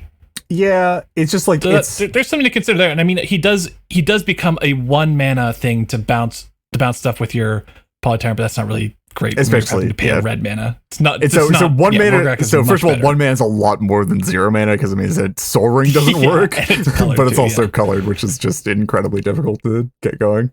Yeah, but if you have like Earthcraft, I mean, or something, you can- don't know. But yeah, it's you like can- I think Rorgrak is very clearly the better deck there. But it is interesting that you can still get access to like Dockside combos and whatnot. the other meme with the Jeska Dargo deck is that Jeska's 0, which we kind of glossed over, makes a permanent deal triple Oh, damage, true. and this is 7 power Yeah. and has trample. So yeah. Oh my god, dude! You're playing. Yeah. You just play.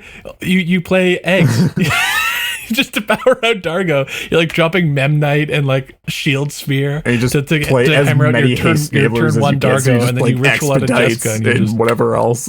yeah. I don't really follow the Legacy Wow. metagame, but I really hope that something happens with Dargo in Legacy. I mean, it is a pretty Oh big my boy. God, that's so funny. That's so funny. I didn't even think that he one shots. That's Yeah. awesome. Cool. All Next up, we've got Sakashima of 1,000 Faces, cast for 3 and a blue, legendary creature, human rogue, has 3 power, 1 toughness, and reads, you may have Sakashima of 1,000 Faces enter the battlefield as a copy of another creature you control, except it has Sakashima of 1,000 Faces other abilities. And he also has the legend rule does not apply to permanents you control and partner. So someone made a post on the subreddit, I believe, about saying that their first CDH deck, they want to make the Tymna deck and use like Sakashima plus Tymna. They had less like devoted dongers and stuff, but I think the Sakashima plus Tymna deck as kind of a meme where you get to, it's almost like Esper Edric or something, but Well, you don't have to worry so about the asymmetry, or sorry, you get to keep the asymmetry and not have So your opponent's value that's a from it as neat well. part, yes. But I think the even cooler part about that deck isn't just that you get 2 Tymnas in command zone, it's that it also lets all of your other clones clone Tymnas. Because it removes the true. legend rule. So True, you could just true. like, you draw Yeah. Diffraction Metamorph, that's another Tymna. Phantasmal Image, that's another Tymna. And then like instead of being like Edric's, just every clone you draw is another Edric. So you're just like constantly drawing into more Tymnas to draw into even more Tymnas to keep making more Tymnas. Yeah, I do have to that's- say, that's super One of cool. the top comments on the EDH subreddit, not the CDH subreddit, was Sakashima Tymna. So if we're gonna measure the power levels and the mindset around these types of decks, I don't know, man. Yeah, I mean, we are in the fringe category, right? We're not in the bangers, the good. We're not in okay. We're in fringe. So I mean, it was I feel originally like- called memes, but someone renamed it. yeah, well, because that's yeah, I like the name fringe over memes. All right. Because yeah. Fair. Anything else to Sakashima? Any other interesting combinations besides Tymna? Nope. It does dockside things sometimes, but meh. Cool. Sure, moving on. We have Nimrus, Una's Trickster, 3 blue-black, legendary creature, Fairy Knight, for a 1/6. Flash flying. Whenever you cast your first spell during each opponent's turn, look at the top 2 cards of your library, put one of those cards into your hand and the rest into your graveyard.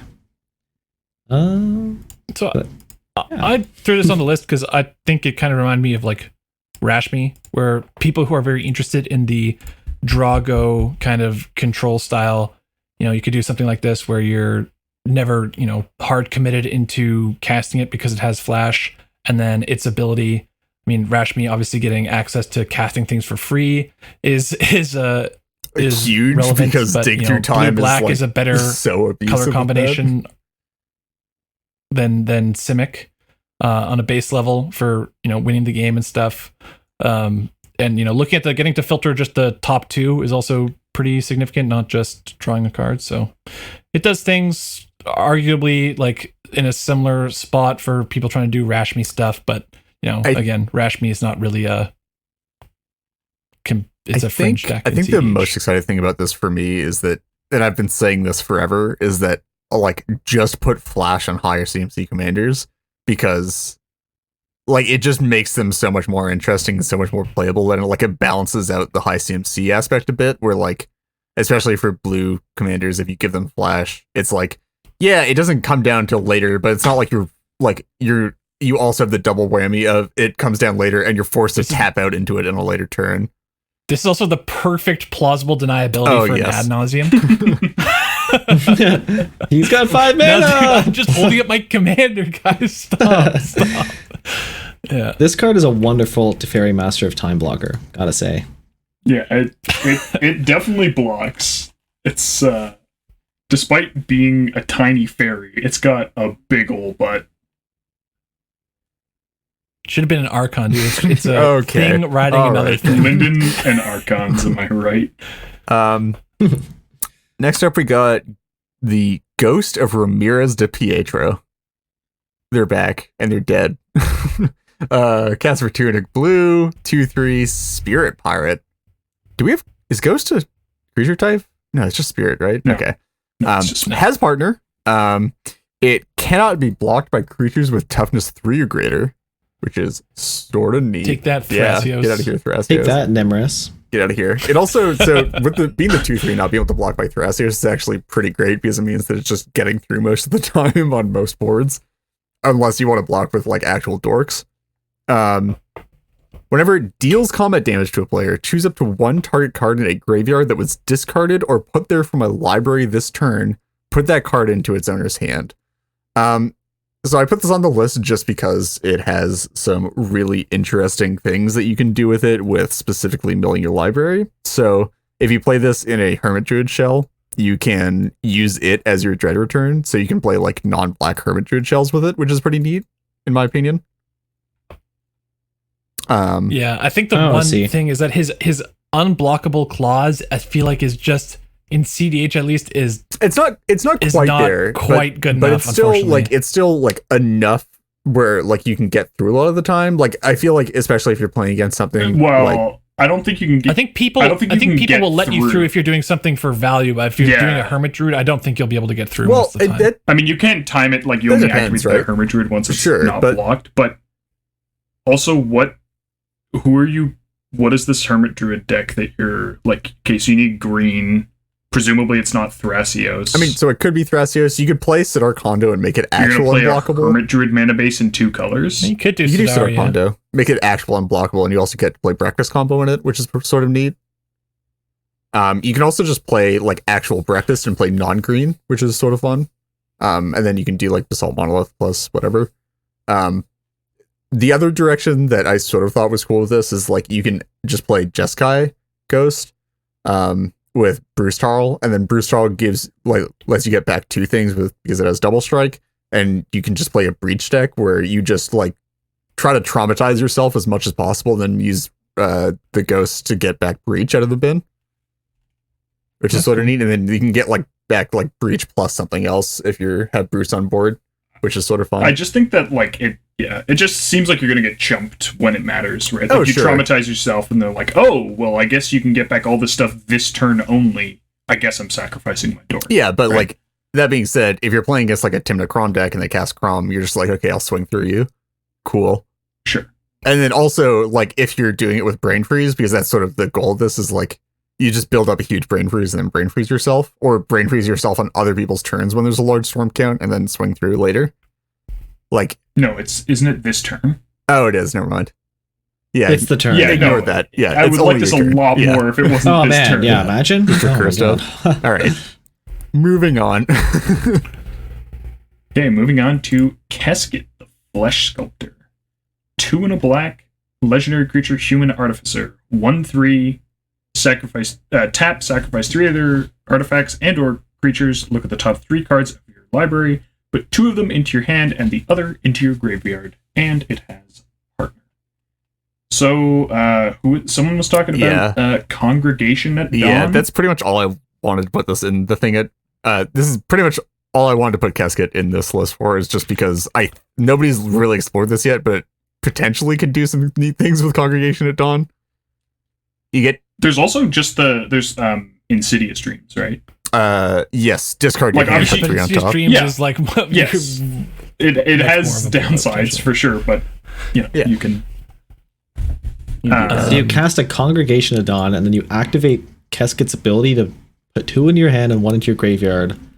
So what plane is Kesket from? I'm Man? so, This like- already looks like he's on like the Death Might Star be or like something. Phyrexian. man. I mean, I'm assuming it's gonna be Alara, like Esper. He's Anyway, I But- wasn't actually that interested in this. I just thought the Congregation at Dawn thing was neat. all right. Moving on. Yeah.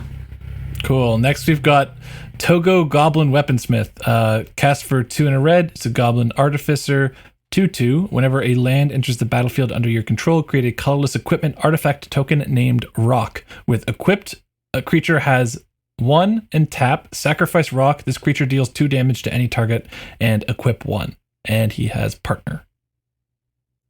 Yeah, so here are my Togo Or did It's we ever come to a Toggo. It's conclusion? I think there? it's Toggo. Toggo, yeah.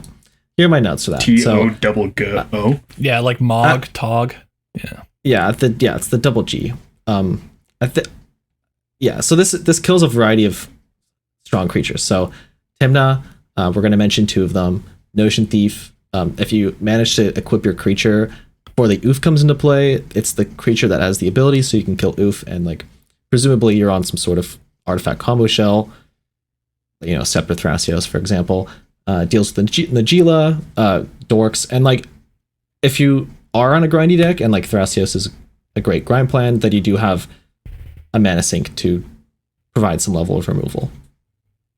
It also removes some cards that we're going to be discussing later. Yeah, I specifically did not mention two of them.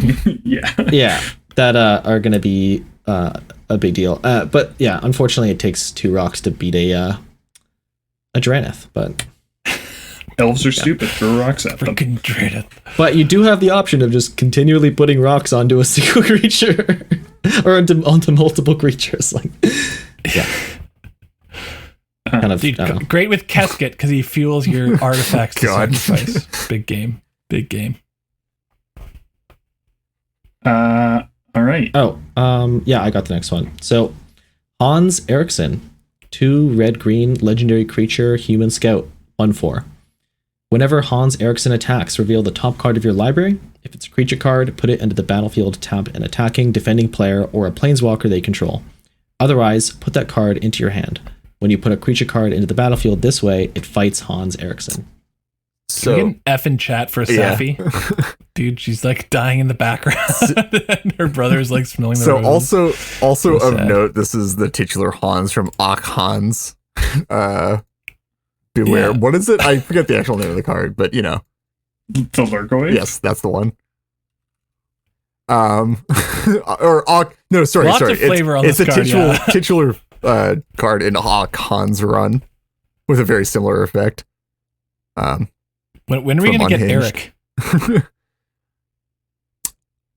The father of Safi and Hans. But anyway, yeah, that's, to the card. that's such a bad joke.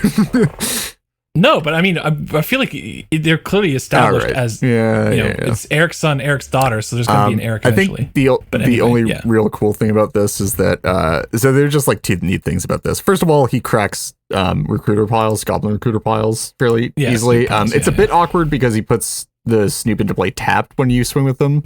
Although the Snoop does survive fighting Hans because 1/4 versus 2/2, they bounce off each other. But he might not fight the block. He might not survive blocking if people are Potentially, have, like, but you just need to get through it on one person, right? So like that's fairly reasonable ask, I feel like. And then I mean, also you can just try and combo like. I guess it's hard. So like the big issue is Yeah. like it brings Snoop into play tapped, so you have to do some weird things to Yeah. get around that, like casting a Skirk Prospector and a Grem Gully to sack it and get it back untapped so that you can then give it haste and then do Kiki stuff with it or just do other things. That being said, Hans also has a secondary combo. Well, not secondary, just like he has another thing that you can do where if you somehow manage to get a Protean Hulk on top of your library and then give Hans Death Touch or just have a sack in play, you can kill off Hulk. So if you give so it's actually like incredibly hilarious and sort of flavorful. But giving Hans Death Touch is actually like fairly easy to do because of I need to find the card again. But there's a Blood Rush snake that you can discard for for a single green that will give a creature you control that's attacking Death Touch. Wasteland Viper. Which is actually like very accessible, and then it's also weirdly easy to get a Hulk on top of your library. You have like Sylvan Tutor, Worldly Tutor, Primal Command's not bad. Or it's bad, but it's not Primal terrible. Command puts it into your hand. Oh, it does. Yeah. You could do. There's stupid there's 6-drop. there's stuff that you can like scroll rack Yeah, stuff. there's stuff. You can like do things like discard that, like loot away the Hulk, and then like get it back with like a Noxious Arrival or like any of those effects. You know, like Mhm, there's quite Reclaim. a few There's of there's a those. bunch of them. It's just neat. Like he's a actual like proactive Gruul commander, which we don't have a ton of. I mean, we have like Gallia, but Gallia's not great, admittedly. And like we have like Rurikthar, but again, Ruriktar's not super proactive. So what do you think about this versus your Gallia? I think because your whole idea with Gallia was like cracking snoop piles and stuff, right?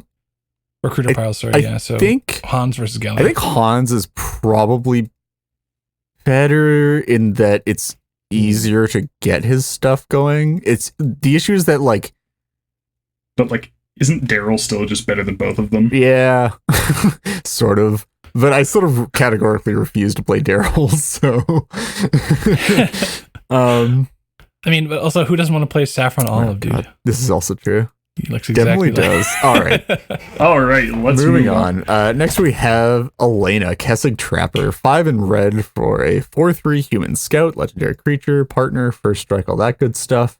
The ability is tap, add an amount of red equal to the greatest power among creatures you control that enter the battlefield this turn. So basically, like really, really shitty Sylvala in a different color. Yeah, well, you can do kind of like Teamer Sylvala Gracias, with which is actually Gracias or like something. not terrible because except she's a 5 drop. I think which that is, like you can't play the same anywhere close to the same type of deck with your commander not coming down. sure, yeah, that's sort of the issue. Like I feel like this would be a lot like this would be way more comparable to Sylvala if it was 3 mana.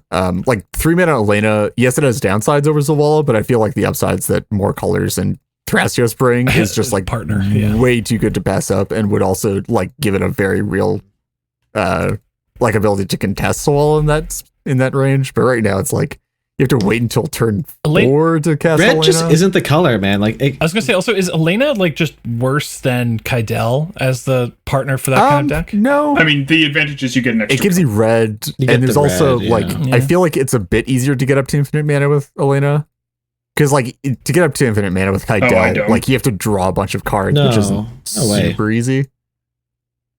drawing cards is so easy. Yeah, drawing cards is like definitely effortless. Brainstorm, get there, I mean, and you, Yeah. you get to. It's a lot. You get your card quality. I feel like is higher than if you're like putting in Phyrexian Devourer or whatever it is. Phyrexian Like the Dreadnought, thank you very Phyrexian much. Dreadnought. Yeah. but like I like Making red mana, I think, is also like a pretty big downside. If it yeah, definitely Like- is. over Sylvala, it would. All right. Cool. We're now done with the commanders. So we're going to be on to new cards, which is a lot smaller section. And we're going to, we've got this category here called memes, which are cards No, that we're- we just we're want not to skipping say like these. 2 sentences about. Yeah. Like, I don't have Yeah. anything to say about any of these, but I know, Yeah. Morgan, you want I to have like, stuff to say. If you guys don't have stuff to say, I can just read them That would all be as great. well. Just Okay, read 'em. sure. Yeah. So the first one is Hellkite Courser, 4 red creature dragon flying. It's a 6/5. When Hellkite Courser enters the battlefield, you may put a commander you own from the command zone onto the battlefield. It gains haste. Return it to the command zone at the beginning of the next end step. Is incredibly memey with a sack outlet and Bladewing the Risen. You can do loopy things. Hilarious. Yes. Nice. Next up is Sphinx of the Second Sun, which is 6 blue creature Sphinx 6/6 with flying. At the beginning of your post-combat main phase, you get an additional beginning phase after this phase. Beginning phase being untap, upkeep, and draw. The latest in a long line of cards that are very much not Seedborn Muse. This has Mimi combos with Aggravated Assault that are very difficult to pull off because you have to activate the Aggravated Assault twice, which is a lot of mana. And last, but also probably least actually, we have Magus of the Order, which is a 3/3 human wizard for 2 green, and it has green, sacrifice Magus of the Order and another green creature, search your library for a green creature card, and put it onto the battlefield, then shuffle your library. So it's a natural order, but on a creature, which is nice. that natural order already doesn't see that much play. Yeah. Yeah. Yeah. The only But you like can potentially tutor for your natural order off your Eldritch Evolution to get. Yeah, I mean, like the fact that you can get your Hulk into play for not 7 mana and also only cast creature spells is like nice, but the lack of like the summoning sickness issue and how telegraphed it is definitely limits the. And it's also not repeatable. You have to have another creature in play for it. It's still 5 mana to get the Hulk out, even if it is distributed over 2 turns. Like, there's a lot of Yeah, stuff that makes no, it just it's- not that great for Hulk strategies. It is still natural order Yeah. though, so feel like we have to mention. Yep. Also important to note we're going in kind of reverse order with the commanders. We What? started No, with these the are best ones and worked our These way are to the the worst. best cards from the set. Such Fringe, and now we're kind of doing the opposite. So we're going to end this section with talking about the best cards. Colloquially known we as just ended our memes the section. shit sandwich. We're moving on to the section of cards that are good. So I'll start us off. We've got Coercive Recruiter that casts for 4 and a red. It's a 4/3 orc pirate. And it reads, when Coercive Recruiter or another pirate enters the battlefield under your control, gain control of target creature until end of turn. Untap that creature until end of turn. It gains haste and becomes a pirate in addition to its other types. So it's a key combo card. It's another Kiki combo card. It's a better Kiki bottom than Zell's Conscripts in like every case except for specifically Grenzo piling.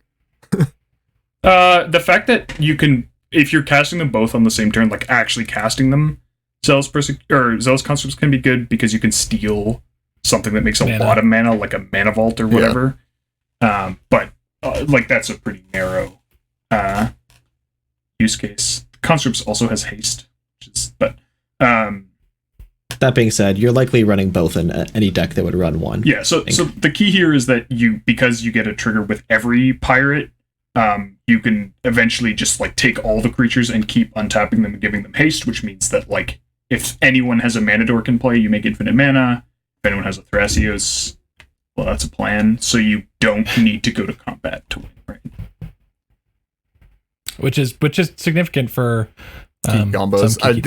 I think this is really good in Calamax, because like you can then use your board combo at instant speed rather than being limited to pre-combat. Yeah, it's pretty neat actually.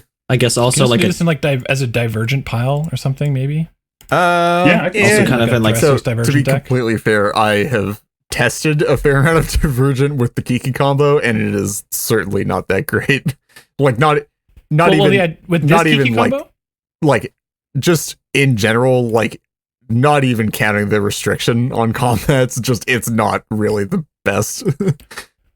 The other issue is you're doing that Divergent, you're doing Thrasios, right? So this gives you the ability to just make infinite mana at instant speed. Then you can just play Niv or you can just play Spellseeker plus other stuff if you're in black. Like Spellseeker Oracle if you're in black, or Niv Tandem, or just whatever. Just anything that's not this.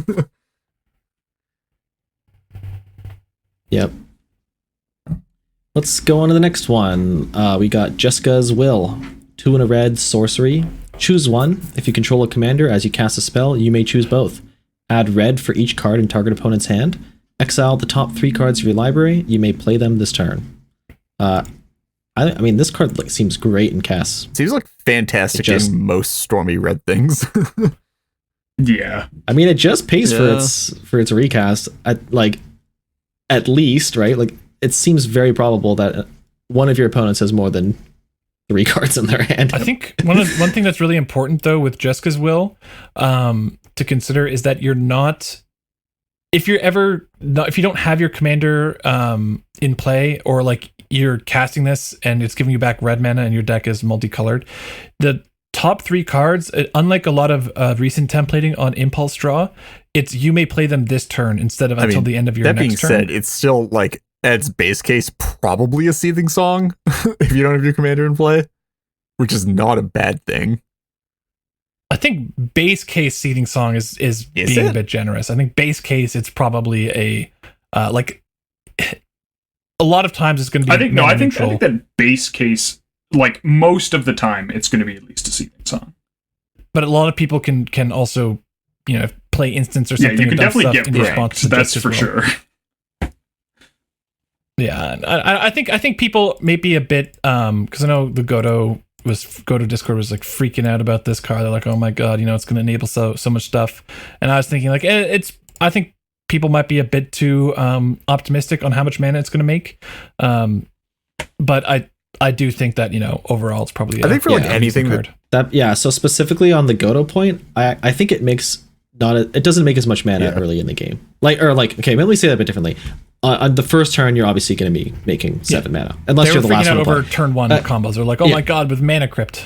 but sure, like turn 3, turn 2, turn 3, that's when, generally speaking, I think a lot of decks have not too many cards. There's 3 or sort of 4. like a dip around 4, and then it starts to go back up with the card draw decks, right? Yeah. That's why, it's a great late turn play in Kess or Riel, or I don't know. Like, there's like plenty of Just any blue-red stormy decks like thing. this. Seems Yeah. pretty dope with the Rogar. Definitely is great with Rograk. Yeah. deck, yeah. That's Oh, fun, true, yeah. All right. Next up, we got Wheel of Misfortune. 2 in a red for a sorcery. All right, this one, this one is a bit of a mouthful. So give me a second here. We're gonna get through this. Each player secretly chooses a number 0 or greater. Then all players reveal those numbers simultaneously and determine the highest and lowest numbers revealed this way. Wheel of Misfortune deals damage equal to the highest number to each player who chose that number. And then each player who didn't choose the lowest number, not the highest number, each player who didn't choose the lowest number discards their hand and draws 7 cards. Cue the math lady. Yeah, so one, now you have to carry around like a stupid notepad or something with you. Stupid.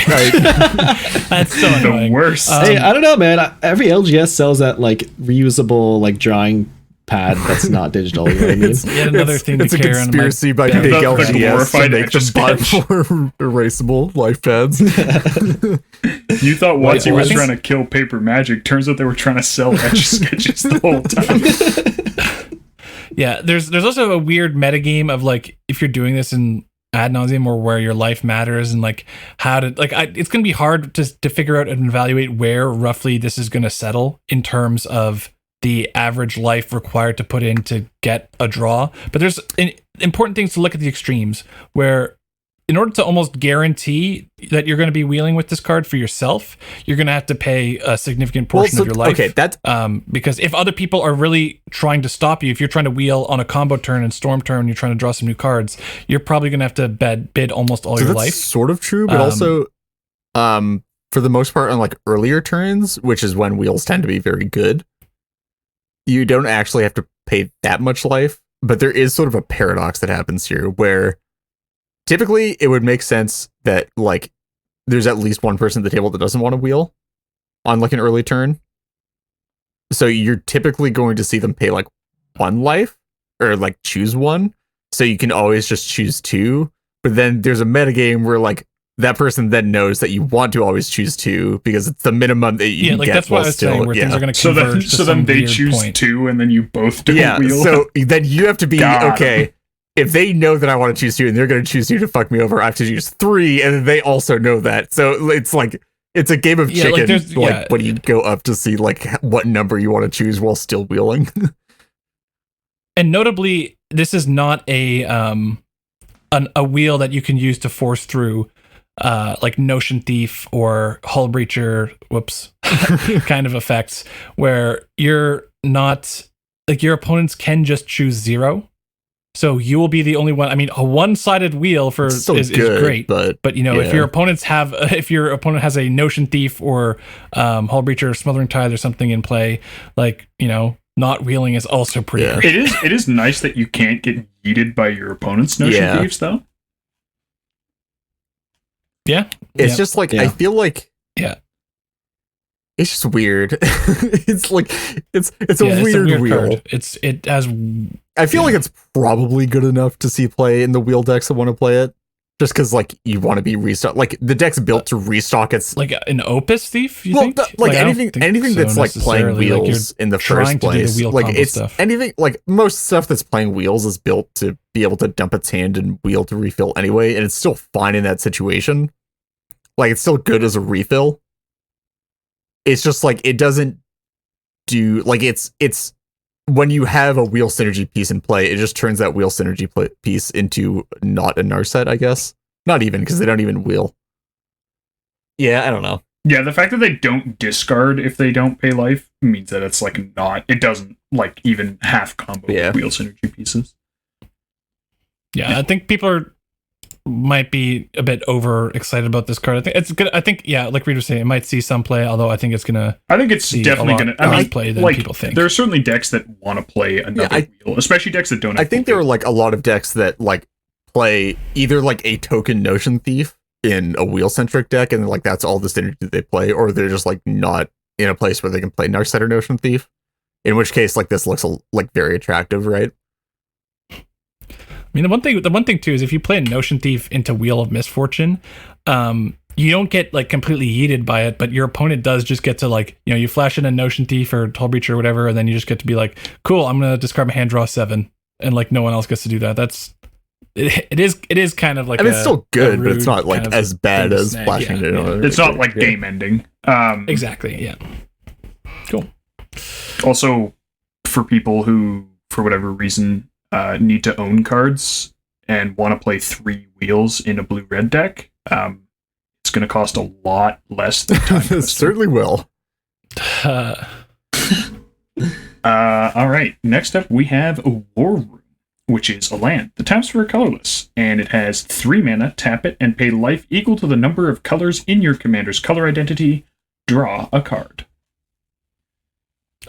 So this card is very similar to, there's been a trend of printing this type of effect recently.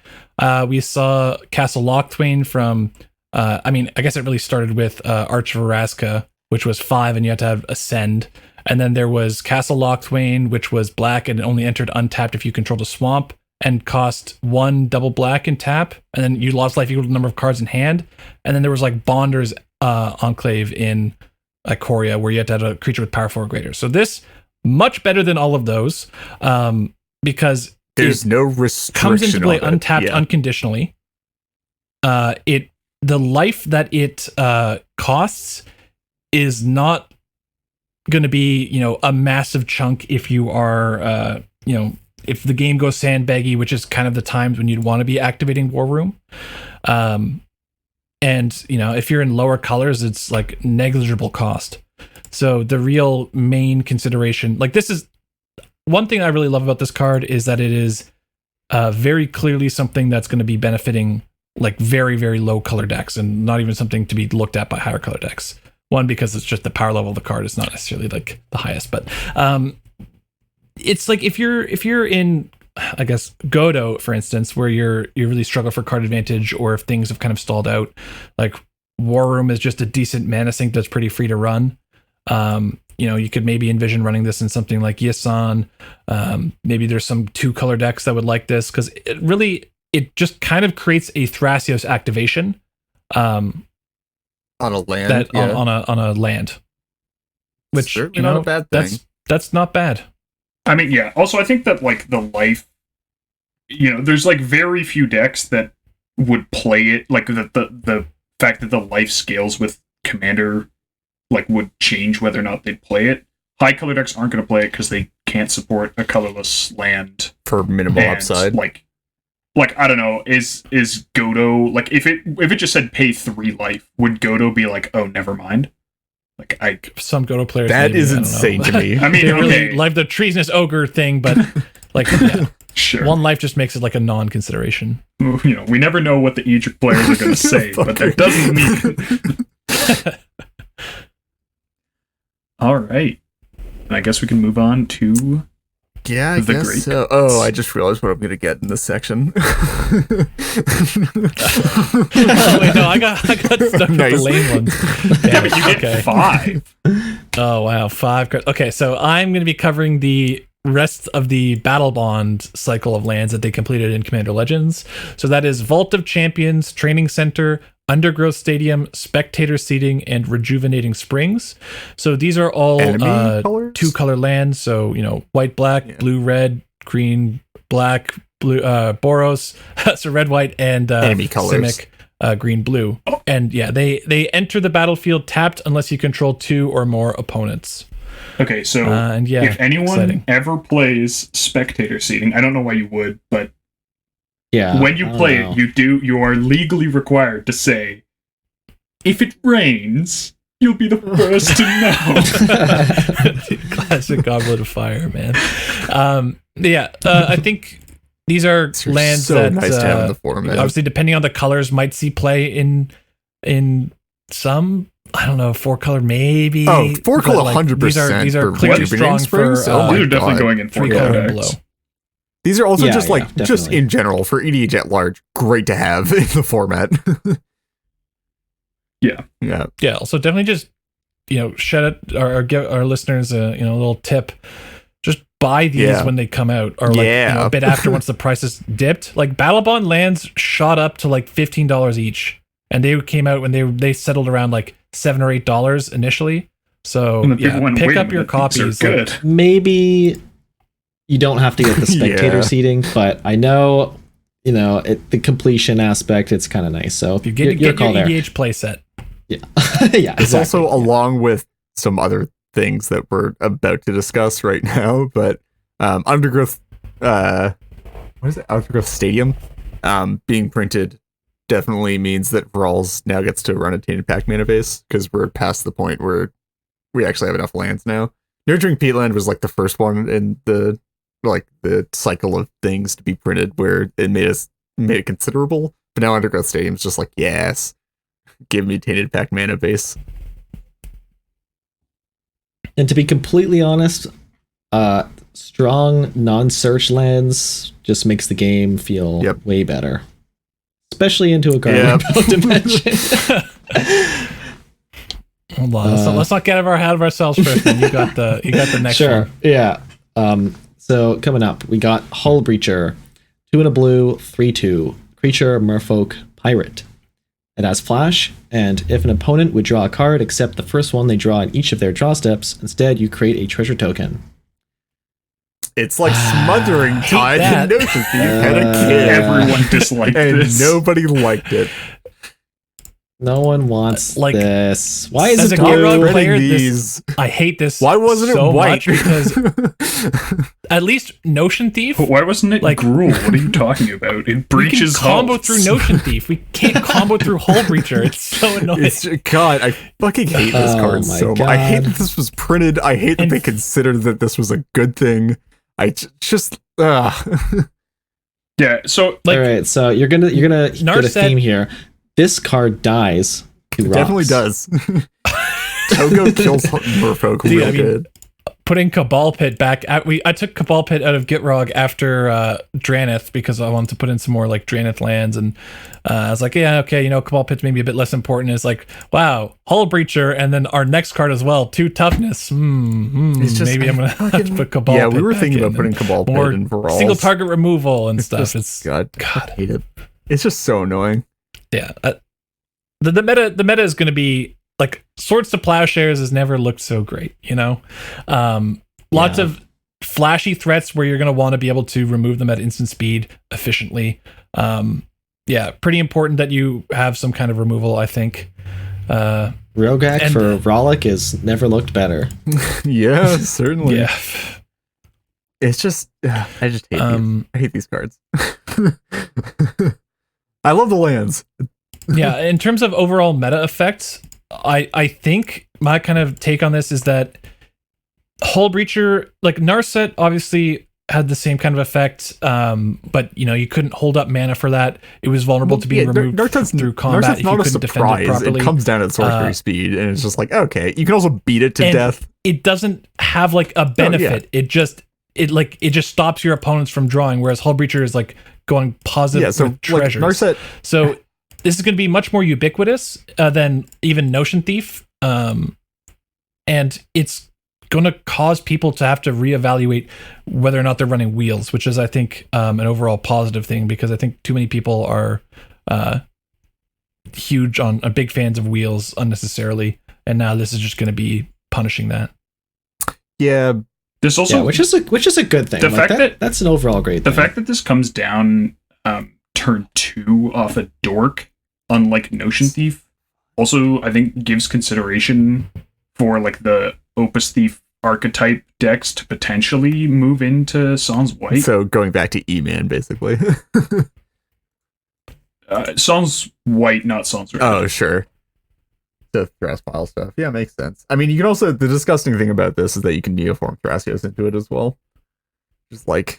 Yeah, and like, so like, you're basically swapping this in for like Tithe, and then like, because this comes out earlier consistently in the green, it's like a lot easier. It's a lot easier to pull off turn 3 like Hull Breacher wheel. Also with this, the next card, Notion Notion Thief, and like just stuff in general, it's also a lot more plausible deniability to hold up a Thrasios activation as well as this.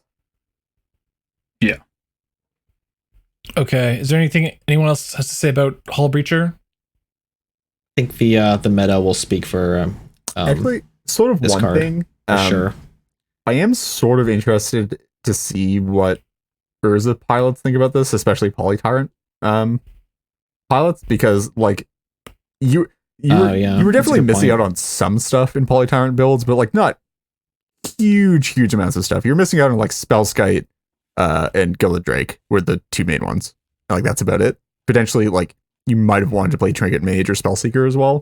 Spellseeker. But maybe those ones like Spellseeker, yeah. huge. You're like you like the fact that you get a 1-card 1-con that's tutorable with all your artifact tutors is like sort of makes up for those in a lot of ways. But the big ones were you were missing specifically Spellskite and Gilded Drake, which are like sort of rough to be missing. With Hull Breacher, I'm not sure if that tips the scales here. I probably doesn't, but it's definitely like notable that deck would be playing Hull Breacher if it didn't have the restriction, like 100%. Yeah, I think the meta is going to require a lot of the meta is going to change to adapt to Hull Breacher shenanigans for sure. All right. Next on Cool. next one that we got. The meta's going to change to adapt to Hull Breacher Yep, shenanigans. definitely. I mean, I think it's going to adapt more noticeably to Hull The Breacher next than one. our next So card because this Let's talk about We'll that discuss it. after this card. Yeah. I hate that I have to read this. Alrighty. We have Opposition Agent. Opposition Agent is a 2 and a black for a human rogue 3/2 flash. Fucking you control your opponents while they're searching their libraries. Doesn't stop there. While an opponent is searching their library, they exile each card they find. You may play those cards for as long as they remain exiled, and you may spend mana as though it were mana of any color to cast them. So Opposition Agent is Dude, just white is like- first of all, white should have gotten like both of these White cards. can't Yeah. have shit. Yeah, it's Mind Sensor, but Yeah. better, and then also Yeah. better. Better, but also better. Flash. We also this immediately contradicts our statement in the following episode. I think. Oh no, in our previous episode where we said the green doesn't really. Yeah. Oh yeah, doesn't tutor. black doesn't Yeah, give black green doesn't something good to grip, find yeah. with the creature Oh tutors. yeah, nice. Well, I guess it does now. Aged like milk. So the issue. Okay. The issue with Opposition Agent is that like it's is it's all of it. really good. And like every Yeah. black deck wants to play Opposition Agent because okay, first of all, just here, let's just get down the basic stuff here. A lot of what Opposition Agent does is replaces itself. It's an even Mind Sensor that replaces itself when it hits the board because you steal somebody else's tutor, and then if they're tutoring for like a consult or if they're tutoring for like an oracle, then you just get to take their thing and then do your thing instead, while also screwing over the rest of the table. It's kind of insane that Opposition Agent doesn't even require that it is itself in play in Yeah, order to no. cast the card from exile. Like some other cards Yeah. have been templated that way. Yeah, It's like as long as nah, you it doesn't even control matter. Opposition Agent, you Nope. may cast cards. Just Yeah. does the thing. So just that alone is far too stupid and not okay. Also, like, I mean, like you're never going to use this as a Stone Rain because it's far too valuable as like a steal a tutor thing. But even if you do use it as a Stone Rain, getting to steal the land is nuts. You take I a mean, land you drop. can sometimes you just want to hit your land drop and you stop your opponent. It's like sometimes that is just good enough, and that's But- like the scary thing is like Mind Sensor into a fetch is Yeah. like nice. Like, Right. I mean, Nice. you say you're never And going to then- use this as a Stone Rain, but like, it's like a Stranglehold with Flash that's also like a one Vuli Acid Moss. Yeah. Like, I'm still Definitely. playing that. Like, Yeah. Well, I'm not saying that like you wouldn't play it as that. I'm just saying that like the, Yeah, it's the just so upside good for to holding it until snag somebody vamp vampire tutors and then you tutors. steal I mean, their I think thing is, like, generally really good. Stone Raining someone and putting Opposition Agent in play is better than wasting a turn cycle with Sure. 3 mana.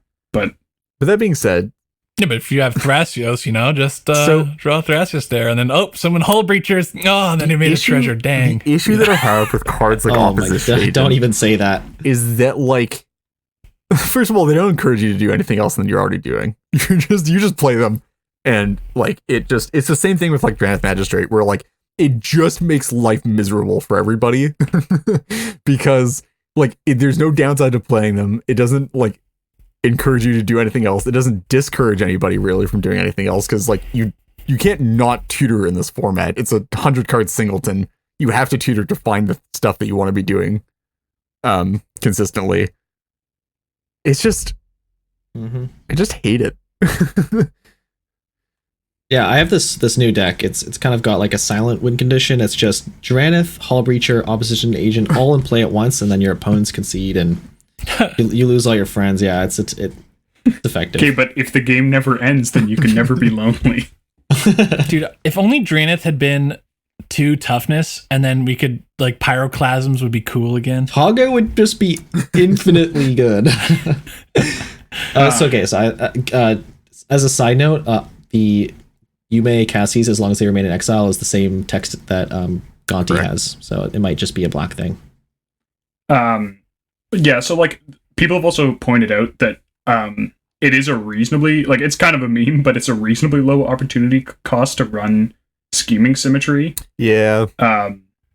So you Opposition Agent, steal a tutor, use that to find like Mystical Tutor or whatever. Go to your turn, find your Scheming Symmetry, and then tutor for like both consult pieces from 2 different decks or something. Yeah, like that. You target 2 opponents, search both. Or just play this and like find like whatever. You definitely don't need to do that to make this card many levels of not okay. But yeah.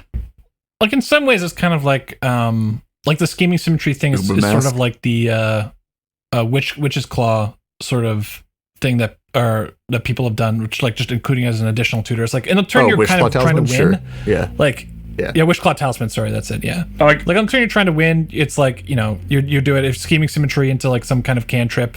Sure, but it's not obviously the same or exactly the same and comparable, but I mean it's not like the worst card ever. It's not completely dead if you're not doing the agent thing. You can also bait people extremely hard by activating Witchclaw Talisman and then passing with 3 mana up. Also true. I think so. The issue that I have with Scheming Symmetry though, isn't like I think like it's a bit clunky, and I think the card's a bit too dead for me to be happy playing it. Whatever, that's my personal opinion. I think the actual worst part about it is that if it turns out to be good, then it's self-reinforcing, because instead of tutor chaining from their tutor to find your own, you find their Scheming Symmetry instead. And it just makes it so much worse. The other thing that just like is like an extra bad on top of Opposition Agent is that because because of the pandemic, a lot of people are playing online. A lot of that play happens over webcam. This card is an incredible pain in the ass to play over webcam. Yeah, it's Praetor's Grasp, but yeah, like it's even more normal. I don't know if this was explicitly mentioned, but if you control your opponents, you get a look at their hands. One thing that's also relevant, I guess, it's not. It's not Praetor's Grasp. Exile's face down, Exile's face right? up. So you can still Rift Sweeper your stuff back, I guess. Well, that's not exactly what I was thinking. I was more thinking the fact that it's revealed what you're finding. So you can just tell them. Like there's not, you can't be like, you know, too tricky about it. But still, it's just like, you can't be like, oh, I'm just finding a counter spell, and like, you know, you take their ad nauseam or something. Yeah, it's just like, I don't know. It's just it's just incredibly annoying. Yeah, I'm not a fan of this card, and I'm not like a fan of Hull Breacher either. Just kind of like auto-clue generic things that make people's lives, you know, worse, miserable. Like must. I mean, for the record, cards. This also is going into Virals and is part of a new pile in Virals, which is just this plus Marilyn of Mornsong. No, that's stupid Marilyn bullshit. It fits in a Hulk pile. I don't believe in that at all. I don't believe in it either. And it also basically because we're playing this in Virals no matter what, because it's just insane. And then also because this means that we're now playing Eldritch Evolution and Creature Cheaters, it just means that it's an A+B combo with Marilyn. And then also if you're multi-hulking, you can like find a Sylvan Safekeeper before you find this plus Marilyn. And then you just win with somebody else's console plus Thorkel. Because you're now on a Tainted Pact mana base and anyway. also like now that you like I knew this, but now that you mentioned it, like it's just another like card that console Yeah. can play through Yeah. reasonably well. Yep. And Yeah, it's like I was same gonna with say Hull Breacher Limdal's too, Vault. right? Limdal's Yeah. Vault, Tainted Pact, dude, those stocks through the roof. It's if you're playing Polydex and you're in black, then I don't know what you're doing. You got to be playing Opposition Agent. It's not Also, good. this is a great reason for people to stop running, unless you're in like mono blue or something, and you need to get access to Mystic Sanctuary. Don't. I'm very anti running fetches in monocolor. Like I'm not a fan of like fetches in Yisan or Selvalda, Godo, anything like that, where it's like, for deck thinning or to get the shuffle to get, some minor synergy with top or something. It's like, I'm not a fan of that. And especially with Opposition Agent and all the other tutor hate effects that are certainly still going to be run.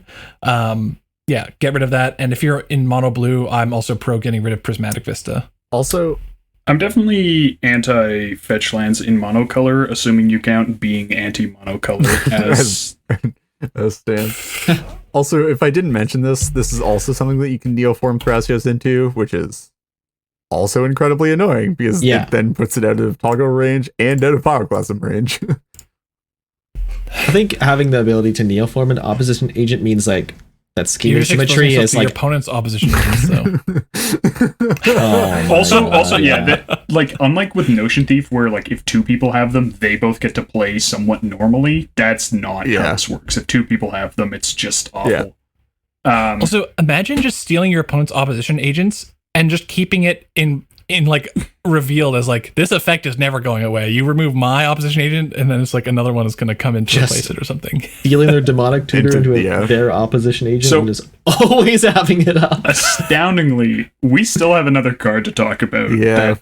Might I want to say one more thing about opposition Yeah, agent. definitely will. Okay, well, that being said, I'm groaning more about opposition agent. I think than this Hull card. Breacher and opposition agent are in much our end of worse the than the next format, card. Opposition Agent is definitely the more controversial card. I feel like this one, though, in the format at large, Greater, yeah. I have words to say about that in a second, but I just want to say, people were talking about opposition agent and Hull Breacher as like, well, they're also Tymna attackers, great Tymna attackers. Well, I think people overblow that in the sense that, like, you're most of the time, like, if people can have a Tymna up as a block or any kind of 2 toughness creature, you're never getting through with opposition agent. 100% of the Like, time. there's no way you're block offering a with trade on an Agent's opposition so agent. much better than Tymna. It's not Like- even funny. Like, there's no way I'm trading it away.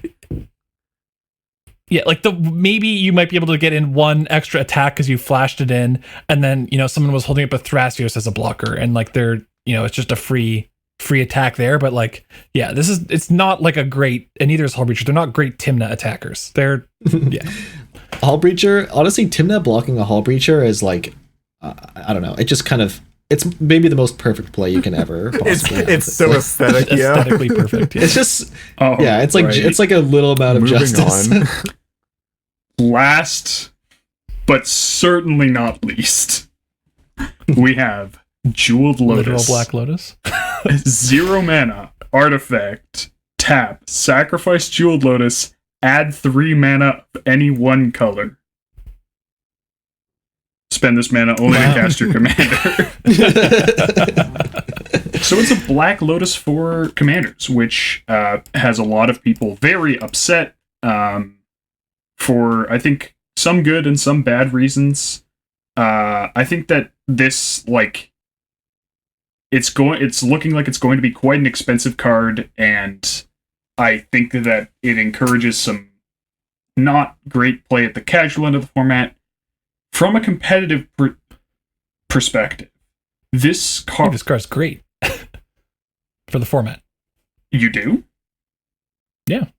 I think that it encourages, it's good for low color decks, and gives them a boost against things that are like, so it's good for low color decks with especially higher casting cost commanders, although there is obviously some exceptions, and there's some exceptions to my first rule as well, like Najeela. Obviously this is good in Najeela. It's just fucking. But I think on average, like, having something be good for Urza, Godo, Gitrog, Yisan, Selvala, any monocolor Azami or something, like any kind of monocolor deck or low color deck that you can think of, the fact that this is giving that a boost, I think is a good thing. And like I was saying, allowing for give you some play against Drannith in the sense that you can maybe power out your commander a bit sooner before you might expect to see a Drannith is kind of nice. And yeah, the fact that it's not giving a massive boost to 4 or 5 color decks with some exceptions is good. I think it brings things to be more at turn parity. one So, from. Although in reality, this card is toxic and is healthy only for the format, only if you look at it from the perspective of a spreadsheet and not actually playing games. Because all of the decks, maybe with the exception of Urza, all of the decks that get big benefits from this, like people are looking at all the like 4 CMC 2 color commanders, things like your like Grand Arbiters or Vanifars or whatever, like they still have all the same problems they've always had in games where you don't open with Now Jeweled they just have Lotus. a high roll. Like if you have to tutor the Jeweled Lotus to use it, then like it's not worth it to cast like a 4 mana commander that's not like at that point you could just get Mana Crypt if you're casting it on turn 2 anyways. And in the games they do have it, it's just like you're just hoping to snowball it into a non-game. Well, so like we're essentially just giving a critical hit mechanic to like these underpowered decks. And like, yes, that will make their win rate closer to parity, but they'll be just as unenjoyable in the games they don't have it, and they will be unenjoyable in a totally different way in the games they do. So there's also another issue with this, is that like along with doing that, so like totally agree, like it doesn't actually meaningfully increase the power level of those decks. It just gives them random high rolls every once in a while within the game. In the games where you don't open with this, cast your commander, and then draw into it, it's also going to be a terrible feeling. Like those just aren't going to be fun games either. So like it's increasing the amount of unfun on both sides of the table. Like I feel like this is a net unfun card. Oh yeah, I don't think the card is fun. Like there's nothing really fun about it, right? I think it's a net just strong powerful. card, in exactly the same way that Morgan, described it, where it's a great spreadsheet card, right? But it's a net. I guess from an enjoyment sense, you're not necessarily enjoying. I mean, maybe some people are going to enjoy cracking their lotuses. I'm probably not going to be enjoying it. I mean, like, I enjoy it like 1 out of every 100 games where you just have like the stupid high roll and like everything goes your way and your opponent's never had a chance and you're like, that felt really good. And then you're like, okay, now I want to go back to playing real games of Magic. But like this is going to happen depending on how aggressively you mulligan, somewhere between once every like 7 or 8 games and once every like 15 games. And I think what's important as well to think about is like, do you think this is a more impactful high roll than opening a Soul Ring or a Mana Crypt? For the maybe decks it's more that impactful want than it, one yes. or the other or both? In the decks that like in the in like specifically like 4-cost 2-color decks, yes, I think it's a higher roll.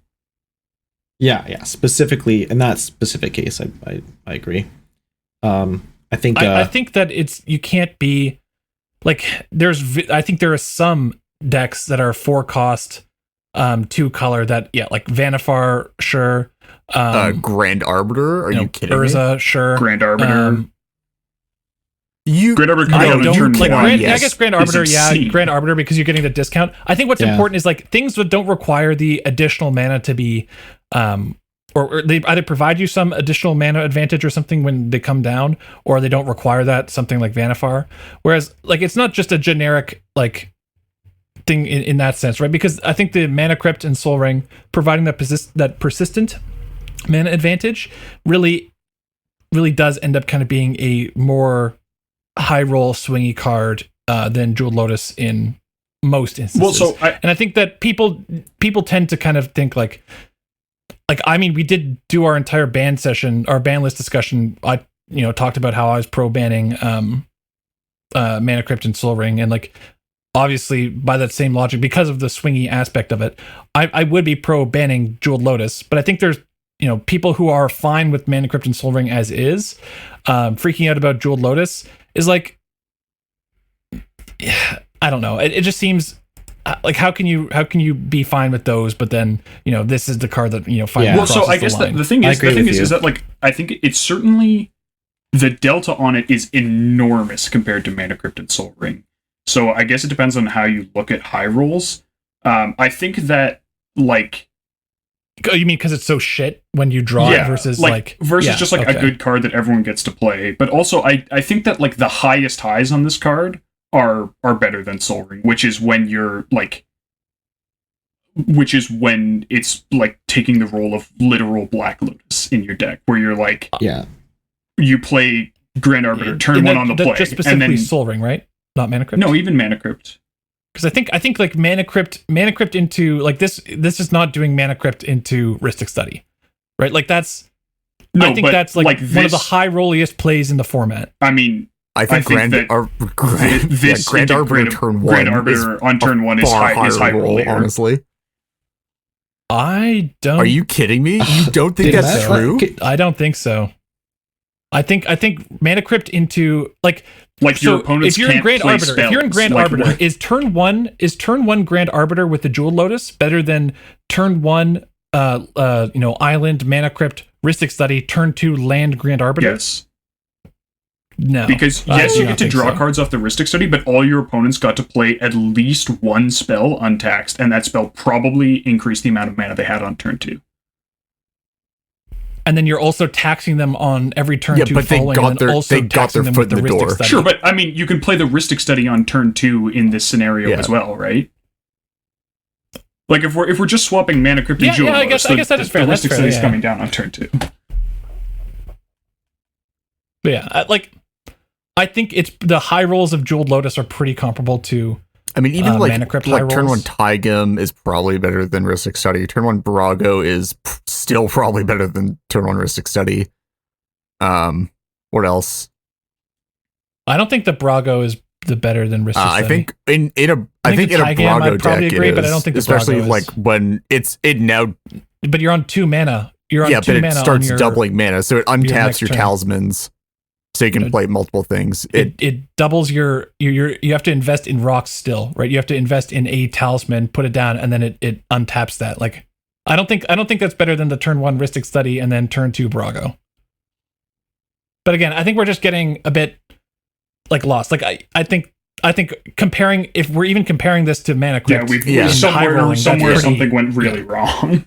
Yeah, like the high rolling aspect with Mana Crypt. The main point I wanted to bring up with, Mana Crypt and Soul Ring and high rolling, and it's just that there are people who are fine with that level of high rolling, and they say they wouldn't want those cards banned, and they think that's essential to CDH, but then they're also like complaining about Jeweled Lotus. It's like, I mean, you can have a nuanced argument about, like Morgan was saying, the delta between Mana Crypt lows and Mana Crypt highs is much smaller than the delta between Jeweled Lotus lows and Jeweled Lotus highs, which, there's some nuance there, but I don't think most people are making that nuanced argument. I think most people are just kind of being reactionary. I mean, there's also the thing. Yeah. Sorry, I'm just going to tack one thing onto the competitor discussion where, like, Mana Crypt at least sort of enables some strategies past just the high rolls, where, like, you can tutor for a Mana Crypt, and that enables, like, some strategies to be good. Like, non-blue color combinations really like to be able to tutor it, and, like, it makes Adnaz better. Like, I'm not sure if Adnaz would be anywhere close to as good if Mana Crypt didn't exist in the format, like that kind of stuff. Jeweled Lotus exists for, like, the sole purpose of just turning, like, some games into turn 1 high rolls, and, like, you just never want it after turn 1 ever. Jeweled Lotus is a great ad nauseum card. Jeweled Lotus is a great ad nauseum card in the Malcolm deck. In the Malcolm, Gitrog lists have been running LED for a while, and this is to enable things like there's a couple different lines. Obviously, it's like, if you can slam your discard outlet and you can get some stuff in play, and then you can crack the Lotus at the end and then play your Gitrog, and then maybe crack a fetch or something, and then enable the combo. So it's like a workaround to do like a Black Lotus there. When you're doing something with ad nauseum, you can power out a bunch of stuff and then get Gitrog into play using the LED. So there's some things there, right? Yeah. But if you're casting a turn 1 tutor on in Gitrog, right? If you're going for mana acceleration, you're usually going for Yeah, but that's why Mana Crypt. Jeweled Lotus is actually a different. But that's why I'm like, saying that this is a reasonable thing that you would actually tutor for to get a turn 2 Gitrog off of the back of solely an Imp Seal or Vamp Tutor or something. Yeah, right? I get. It's just like yes, there is a unique but aspect it's where you just tutor like for it. what I'm saying is like there's a large part of the time where like it's just going to be a dead draw. Where like a lot of the time Mana Crypt isn't. A lot of it like you just have mana to spend on other stuff. Okay, I mean, I don't think we're arguing the difference between the Yes. delta. Like we're all on the same page on that. Yeah, but I just want to rebut your point that you're never tutoring for a Jeweled Lotus, whereas you're tutoring for Mana Crypt. I'm saying you're there are tutoring for times in decks far where less frequency. if you're in the 5-cost commander, where the actual you would tutor for this far over less frequently than a Mana Mana Crypt. Yeah. In most, like the aggregate of all times, you're tutoring for something. Oh yeah.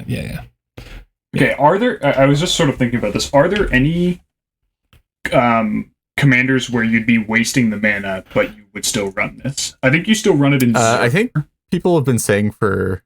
Yeah, no, I think I was discussing this. I think you run this in Zur. I was kind of iffy on whether or not I think you'd run it in Kess. I don't think you do. It was like you... No, you don't. I was like, no way. I could maybe see a case for it, but I don't think so. But you would probably run this on Zur. Play it in Riel, I think, which like seems okay. Like leveraging Riel I like that. earlier. Turn totally 1 like Riel like, is very definitely... nice. Yeah. Especially when if you're doing like cycling stuff, like you're getting your +1s online very quickly. Guys, but seems worth. Another way, think about it. You waste mana if you're casting Kess. You don't waste the mana if you're casting a Nala. You fucking, God damn it. Oh my god. I think like potentially Atla, Kalia if you count Kalia as a real deck. Turn one Tymna in like some farm lists is like fine. Yeah, it's kind of. I was like, people were talking about this with Tymna, and I was like, oh man. Like the problem is that turn 1 Tymna's not would, better than just like playing creatures into a turn 2 Tymna. That's fair. Really. It's a bit of a meme, but the best 4-color decks are also. I mean, I'm assuming you would be willing to waste the mana on Kikar. Yeah, but only because it's especially because it's a 0 mana ritual. Because it's actually on. like its floor is like a lot higher. Yeah. In terms of, I was looking at like my initial gut reaction was like, no, I'm not going to put this in Tana Tymna. Because of the point Morgan was saying, it's like, the turn 1 Tymna. But then I was thinking about like, what about turn 1 Tana and like getting the tokens and stuff online? Is that turn worth 1 it? Tana into turn 3 Tymna after hitting with Tana? That's pretty hot. Like it is genuinely. I wasn't like, if you go Tana, next turn play like a Hate Bear and swing, next turn play Tymna.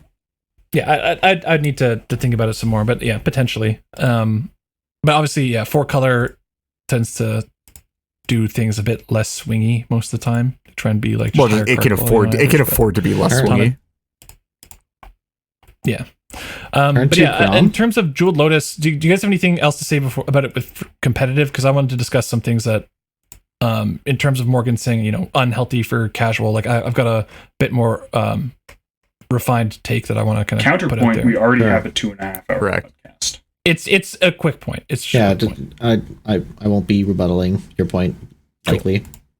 So then, if there's nothing else to say about competitive, then so in terms of Jeweled Lotus, I think that there was a discussion between, or like Gavin, I think Verhey posted, and then I think someone else who was a competitive player or something on Magic Twitter posted about like Dark Ritual being it's like Jeweled Lotus is not so overpowered in EDH because there's things like Dark Ritual that have a similar tier effect that people don't run already. And yes, I think that point is valid in some respects. I don't think this Jeweled Lotus is a terrible card throughout everything below CDH. So I think at the lowest levels of like let's say mid power and casual, I think Jeweled Lotus is probably comparable to a Dark Ritual or something where you can get those swingy games where you're powering things out. But if you're not going to be closing the game or doing something massive, things tend to, across a 15 turn game, the lack of cards or something can definitely become it's not the best thing, and having a dead top deck like that is not great. So I think it can still be strong in casual, but I don't think it's like devastating to casual like it is to what I would say is high power. I think high power, which is like the lower tiers of CDH, and where things get fringe, and people are looking at these decks. I think Jeweled Lotus is the most cancerous for that tier, where things are very commander centric and more value engine-y and things like that. And the swing of Jeweled Lotus is just absolutely devastating. Yeah. Also, I guess this is I did promise you I wouldn't make a point, but I'm gonna make a very quick one. One thing about kind of mid to low power, besides the fact that Jeweled Lotus costs $150, is that you often in those types of scenarios cast your commander a finite amount of time, because the commander tax gets to the point where you can't afford it. And this is a great late game pull if you're in this situation where you have to cast your commander. True. Yeah, this plus a 2-mana ramp spell is a turn 3 Angry Omnath, so there's mid power forever. Green already ruins mid power. Green already ruins mid power. Doesn't need Jeweled Lotus to do that. Okay, well, that about wraps it up for this episode. If you guys would like to reach out to us with any questions, comments, or concerns, you can contact us on Twitter at IntoNorthPod, via our email, intonorthpodcast@gmail.com, or on our Discord server, the invite link for which can be found in the description for this episode. An extra special thanks to all of our patrons who help cover the expenses for our show and allow us towards improving the quality of the podcast. If you too would like to become a Patreon, we are at patreon.com/IntoNorthPodcast. Another way you can support us is via our TCG Player affiliate link. So anytime you want to purchase something from TCG Player, if you use our affiliate link, which is in the description of the podcast or our YouTube description, a portion of your purchase goes towards supporting the podcast. So that is much appreciated. Thank you as always to the band Vox Cadre for our lovely podcast music, to Nate Slover for our equally lovely podcast logo, and to our long-suffering podcast editor Roadkill. Next episode will be out in 2 weeks. Until then, see ya. Peace. Bye. Have a good